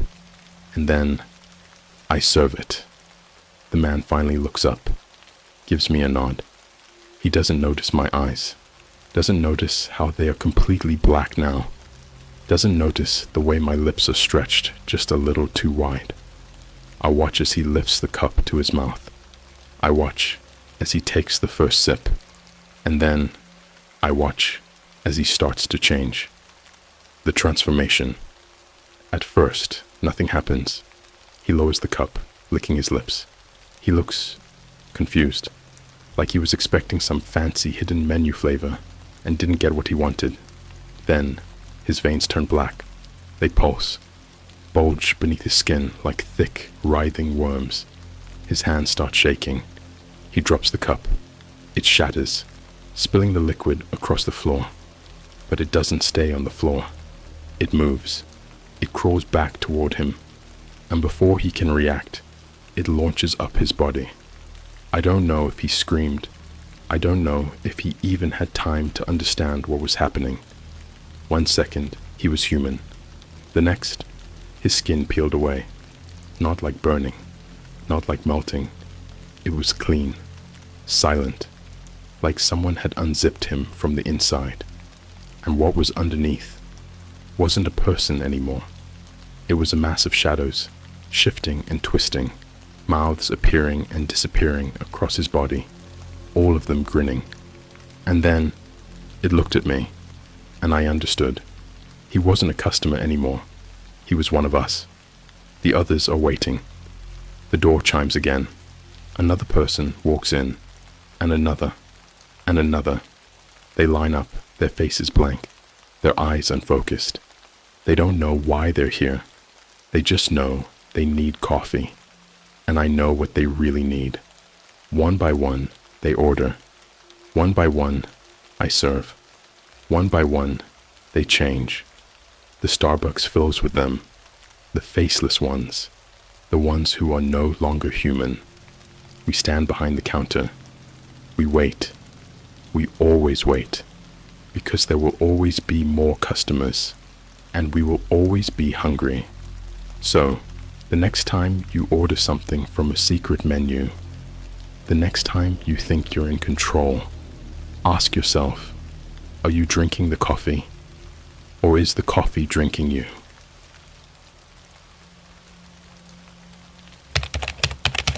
My neighbor went missing last year. I just found a dark web forum where someone is selling his identity. I don't know how to start this without sounding insane, but I swear on everything, what I found last night changed the way I see the internet forever. Let me back up a bit. A year ago, my neighbor Ryan went missing, and I don't mean he just packed his stuff and left. I mean vanished. One day he was there. The next day his apartment was empty. No moving trucks, no goodbye texts, nothing. The weirdest part, his lease wasn't up. His car was still in the lot. Rent was paid. His Instagram and Snapchat stories just stopped. People talked about it for maybe a week. Then they moved on. I didn't. Ryan and I weren't best friends, but we talked sometimes. Mostly when we ran into each other at the Starbucks down the street or at the gym. He was normal. Too normal. The type of guy you'd never expect to go missing. 26 years old, worked in marketing, had a cat named Oliver, played Warzone on his PS5, and spent way too much money on DoorDash. The cops barely did anything. They checked his place, asked a few questions, then just let it go. No sign of foul play, no reason to investigate further.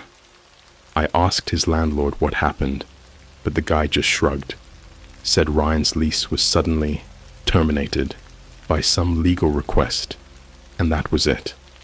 I couldn't shake the feeling that something was off. Then last night, I found something, and now I wish I hadn't. It started because I was watching one of those iceberg videos on YouTube. You know, the ones where they go deeper and deeper into disturbing internet mysteries. There was a whole section on the deep web talking about how people sell stolen identities there, how some forums exist where criminals literally auction off other people's personal information. It got me thinking. I don't know why, but Ryan's disappearance popped into my head. I hadn't thought about him in months, but suddenly I got this weird urge to check. What if his identity was one of the ones being sold? At first, I did the normal stuff. Checked his old social media accounts. Still there, still untouched. I even Googled his name. Nothing. But then I went deeper. I'm not gonna tell you exactly how, because I don't want anyone trying this, but I ended up on the deep web. Not just the normal dark web markets where people sell drugs or fake passports. This was deeper than that. I found a forum. It was called Puppet Strings. The homepage was just a black screen with a single tagline at the top. We pull the strings. We own the puppets. It had no fancy layout, just an old school message board, like something from the early 2000s. Most of the posts were in code, filled with weird symbols and numbers, but some were in plain English. And then I saw it, a post titled, Fresh Identity Available, USA. Male, 26 years old. I clicked it, and I swear to God, my stomach dropped. It was Ryan. A full profile. His full name, date of birth, social security number, photos. Photos I'd never even seen before, like his ID, a selfie in his apartment, even one of him at McDonald's, eating a burger. The caption underneath read, "Perfect condition. Wiped from the system. 10 Bitcoin. No refunds." I just sat there, staring at the screen. I could hear my own heartbeat. My ears were ringing. Ryan wasn't just missing. He was erased. And now, someone was selling him. That's when I noticed the comment section. The first comment was just a timestamp and a single word, sold. I should have stopped there, but I didn't. I clicked on the seller's profile, and that's when I saw their other listings. Ryan wasn't the only one. There were dozens. I don't remember how long I sat there, staring at the screen. It could have been minutes, could have been hours. My fingers hovered over the keyboard, but I didn't know what to type. I didn't even know if I should type, because the moment I clicked on that seller's profile, I realized Ryan wasn't special. He was just one name on a list. There were dozens of others. Each listing was the same format. A short description, a few photos, a price in Bitcoin. Some were labeled as sold, others still up for grabs. But the descriptions, that's what made my stomach churn. Prime condition, no family, no loose ends. Partial erasure, previous life may cause issues. Full package available, relocation, fresh history included. Each one was like a used car ad, but instead of cars, they were people. And then I saw something that made my breath hitch.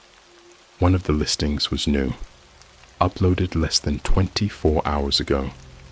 NYC, male, 22 years old, last seen at Central Park. And the photo attached, it was a screenshot from an Instagram story. The kind of picture you'd take without thinking twice. Some guy, about my age, laughing with his friends at a bar. A place you could recognize if you looked close enough. Someone took this from his own profile, and now he was for sale. My body went cold. I clicked on more listings, my brain trying to make sense of what I was looking at. Some people were older, some barely out of high school. Some had little notes. Minor complications, but recoverable. May resist relocation. Sedation recommended. One even had a warning attached to it. Defective. Escaped once. Locate and recover required. There was a video attached. I didn't want to click it. Every part of me was screaming to shut my laptop and pretend I never saw any of this. But I clicked anyway. The video was grainy, shot on what looked like an old security camera.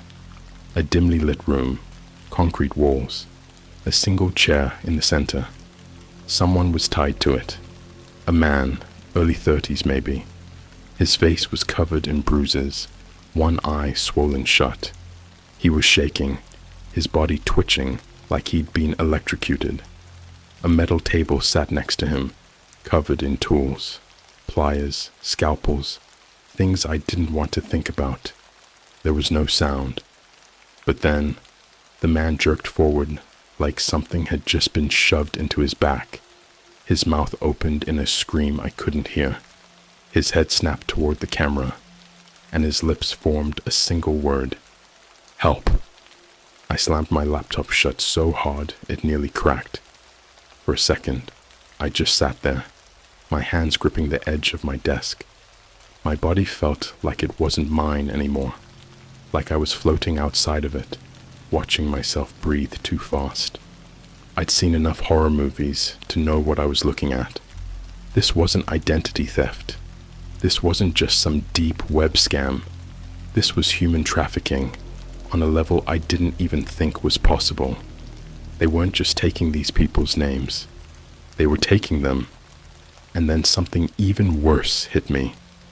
I turned my laptop back on, my fingers shaking as I scrolled through the listings. Most of them had timestamps, when they'd been uploaded, when they'd been sold. I scrolled back up to Ryan's.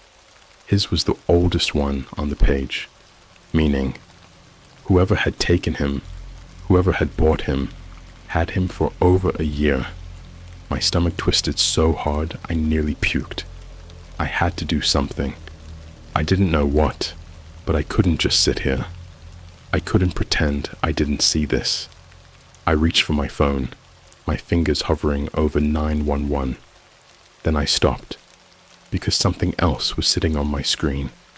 A new message in the forum thread, a reply to Ryan's listing. My blood ran cold as I read it. Status update? The seller responded almost immediately. Still in use. Obedience training successful. I don't know what happened after that. I think my brain just shut off, because the next thing I remember, I was standing in my kitchen, the tap running, my hands ice cold under the water. I must have turned it on without thinking. Ryan was alive, but he wasn't Ryan anymore, and whoever had him had trained him to do what? I don't know. I don't want to know, but I have to find out, because if Ryan could disappear like this, so could I. I didn't sleep that night. I couldn't. Every time I closed my eyes, I saw that video, that man in the chair, the silent scream, the way his body convulsed like a broken puppet with its strings being yanked too hard. And the worst part, I kept picturing Ryan in his place. What did obedience training even mean? The words crawled through my brain like insects, burrowing into places I didn't want them to go. Was he being tortured, drugged? Were they breaking him down piece by piece until there was nothing left? I needed answers. I needed to know if Ryan was still Ryan, or if he was just another puppet on their strings. I spent the next day researching everything I could about puppet strings. It was like chasing a ghost. The forum had no digital footprint, no articles, no whistleblower posts, nothing. It wasn't just buried. It had been erased, scrubbed clean from any traceable part of the internet. Whoever ran it wasn't just some amateur hacker. This was organized, funded, protected. I tried to go back to the site. It was gone. Just a blank screen where it used to be, like it had never existed in the first place. But I knew what I saw, and I had proof. I had taken screenshots, photos of Ryan's listing, the sold status, the comment thread discussing his obedience training, even a still frame from that horrific video. But proof meant nothing if I didn't know who to give it to. The cops? They didn't care when Ryan disappeared. Why would they care now? The FB, how would I even explain this without them thinking I was a lunatic? I needed someone who knew how this world worked, so I did something reckless. I went on Twitter. Not from my main account. I wasn't that stupid. I made a fresh one, threw a VPN on, and started digging through posts about the dark web, conspiracies, hacker communities, whistleblowers, and that's when I found him, at Hollow Archive, a guy who had been posting about deep web horrors for years.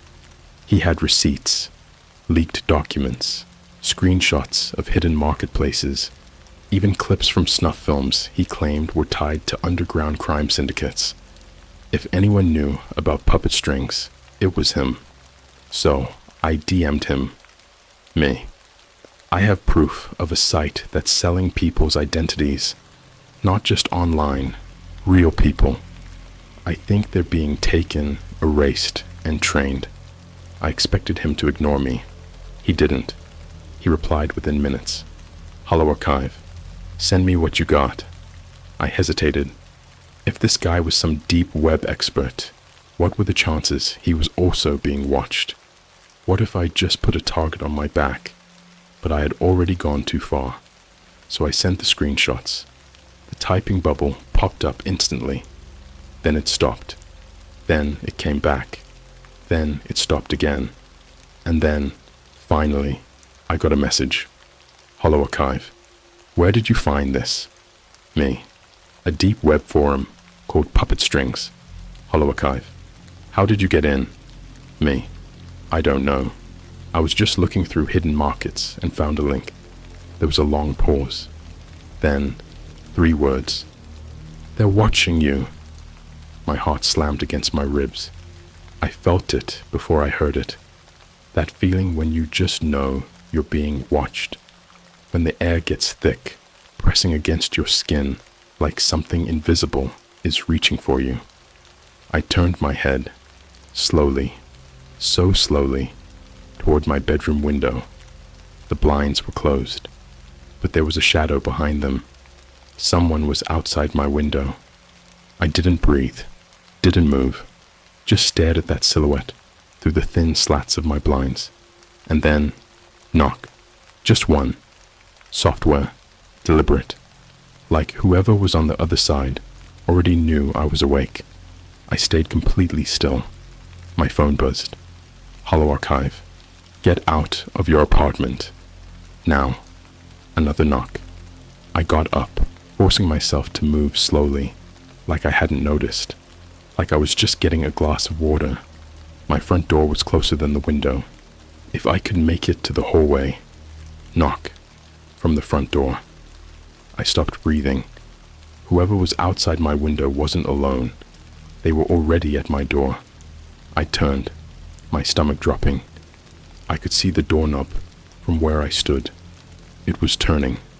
I ran. Didn't think. Didn't grab my wallet or my keys. Just ran.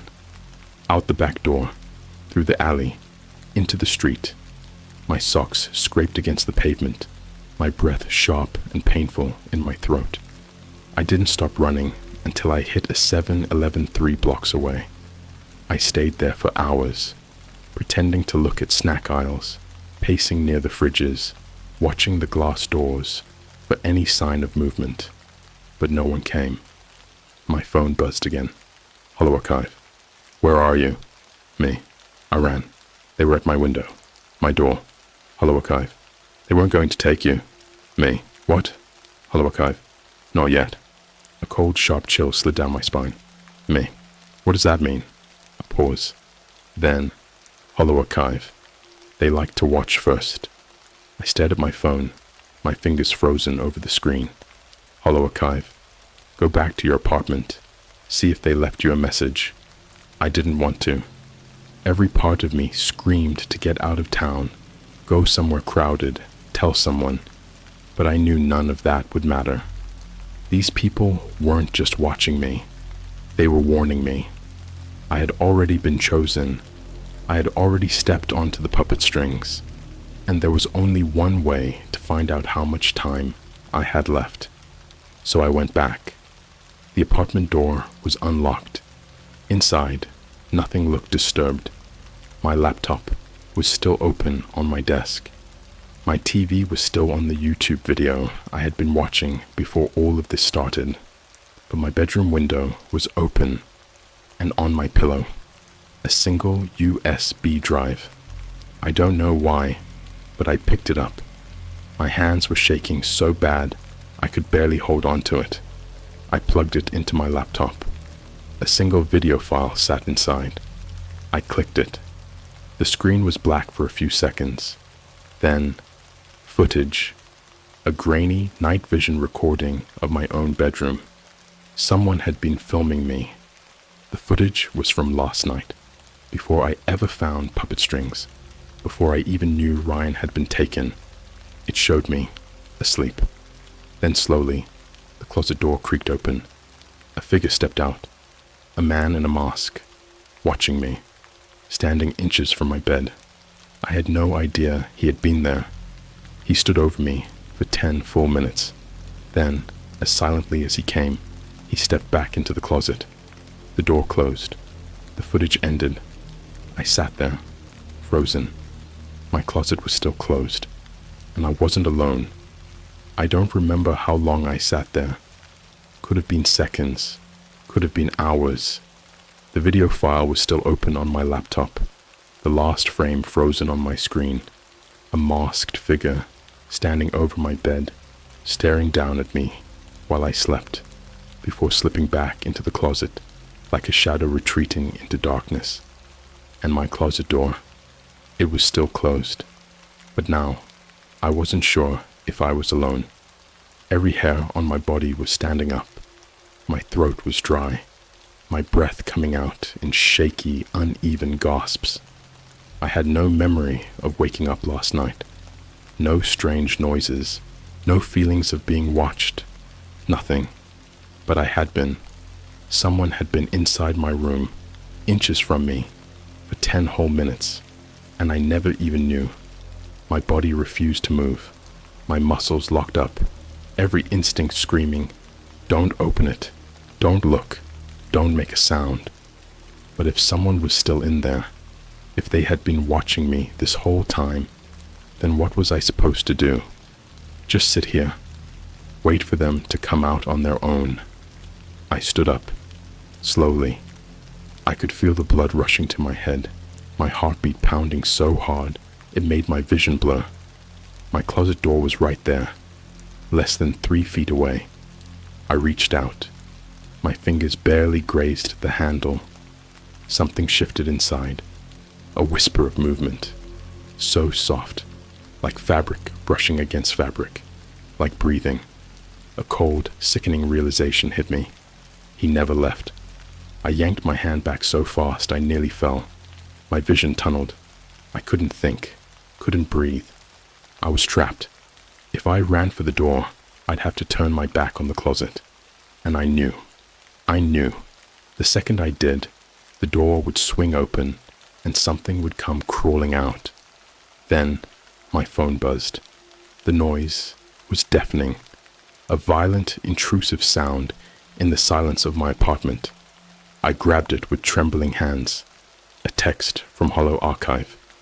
"Do not run." I could barely process it before another one came through. "Do not scream." And then, "Open it!" I almost threw my phone across the room. What the fuck was he talking about? He wanted me to open it, to look inside, to see who was there. My vision was blurring, my lungs squeezing, my whole body trembling so hard I could barely keep myself upright. And then I heard it, a sound I will never forget for the rest of my life. A single, slow exhale from inside the closet. I was going to pass out. I could feel it. The room was tilting, my skin clammy and cold. I wanted to run. I wanted to scream. I wanted to curl up and pretend this wasn't happening. But I knew it wouldn't matter, because he was already inside. I had no choice. So I reached out. My fingers gripped the handle. I pulled. The door swung open. Nothing. Just an empty space. My clothes hanging in a neat row. Shoes lined up at the bottom, the same way I had always left it. My breath caught in my throat. No one was there. But then I saw it. At the bottom of the closet, nestled between my shoes, was a small black notebook. I stared at it, my brain struggling to process what I was looking at. It hadn't been there before. I knew it hadn't. I reached down with shaking hands and picked it up.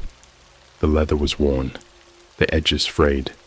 It smelled like something old, something damp, something that wasn't mine. I flipped it open. The first page was blank, the second too. I kept flipping, page after page, all of them empty, until I got to the middle. And then I saw the handwriting, Ryan's handwriting. My stomach dropped. It was messy, desperate, scribbled like someone had been writing in a hurry. The first line sent ice through my veins. "If you're reading this, they've already picked you." My mouth went dry. I kept reading. "They don't take just anyone. They watch first, study you, test you. You won't even know it's happening. They'll move your things, Open doors you know you closed. Play noises in the night just to see how you react. I felt sick. Hadn't I just been thinking that? That feeling of being watched, of knowing something was wrong but not being able to prove it. I turned the page. They start slow, little things. But if you find this book, that means they're already close. That means it's already too late. My breath caught in my throat. Another page. They don't kill you. They erase you, piece by piece. They take your life, your identity, your body. They sell you to the highest bidder. And then they break you until you forget who you were. I felt like I was going to throw up. Another page. Do not run. I swallowed. Do not scream. The same words Hollow Archive had texted me. I turned the page. The last thing written in the notebook. 4 words. You are next. A breath of cold air whispered across the back of my neck. I froze. My bedroom window. It was open again, and I never heard it move. The window was open. I hadn't touched it. I hadn't even heard it move. But the cold night air was creeping in, brushing against my skin like something breathing against my neck. I couldn't turn around. Not yet. My fingers tightened around the notebook, Ryan's words burning into my brain. You are next. I tried to think, tried to move, but my body refused to listen. My thoughts weren't my own anymore. Just static, just noise, just a high-pitched ringing inside my skull that drowned out everything except for one overwhelming certainty. I was not alone in this room. I swallowed hard. My throat felt raw, dry, like it would rip open if I even tried to scream. The silence was suffocating.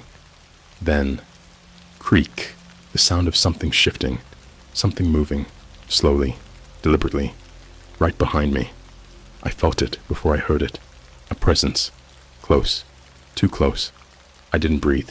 Didn't blink. Creak. Closer. A shadow stretched across the floor. And then, a whisper. So quiet. So inhumanly soft.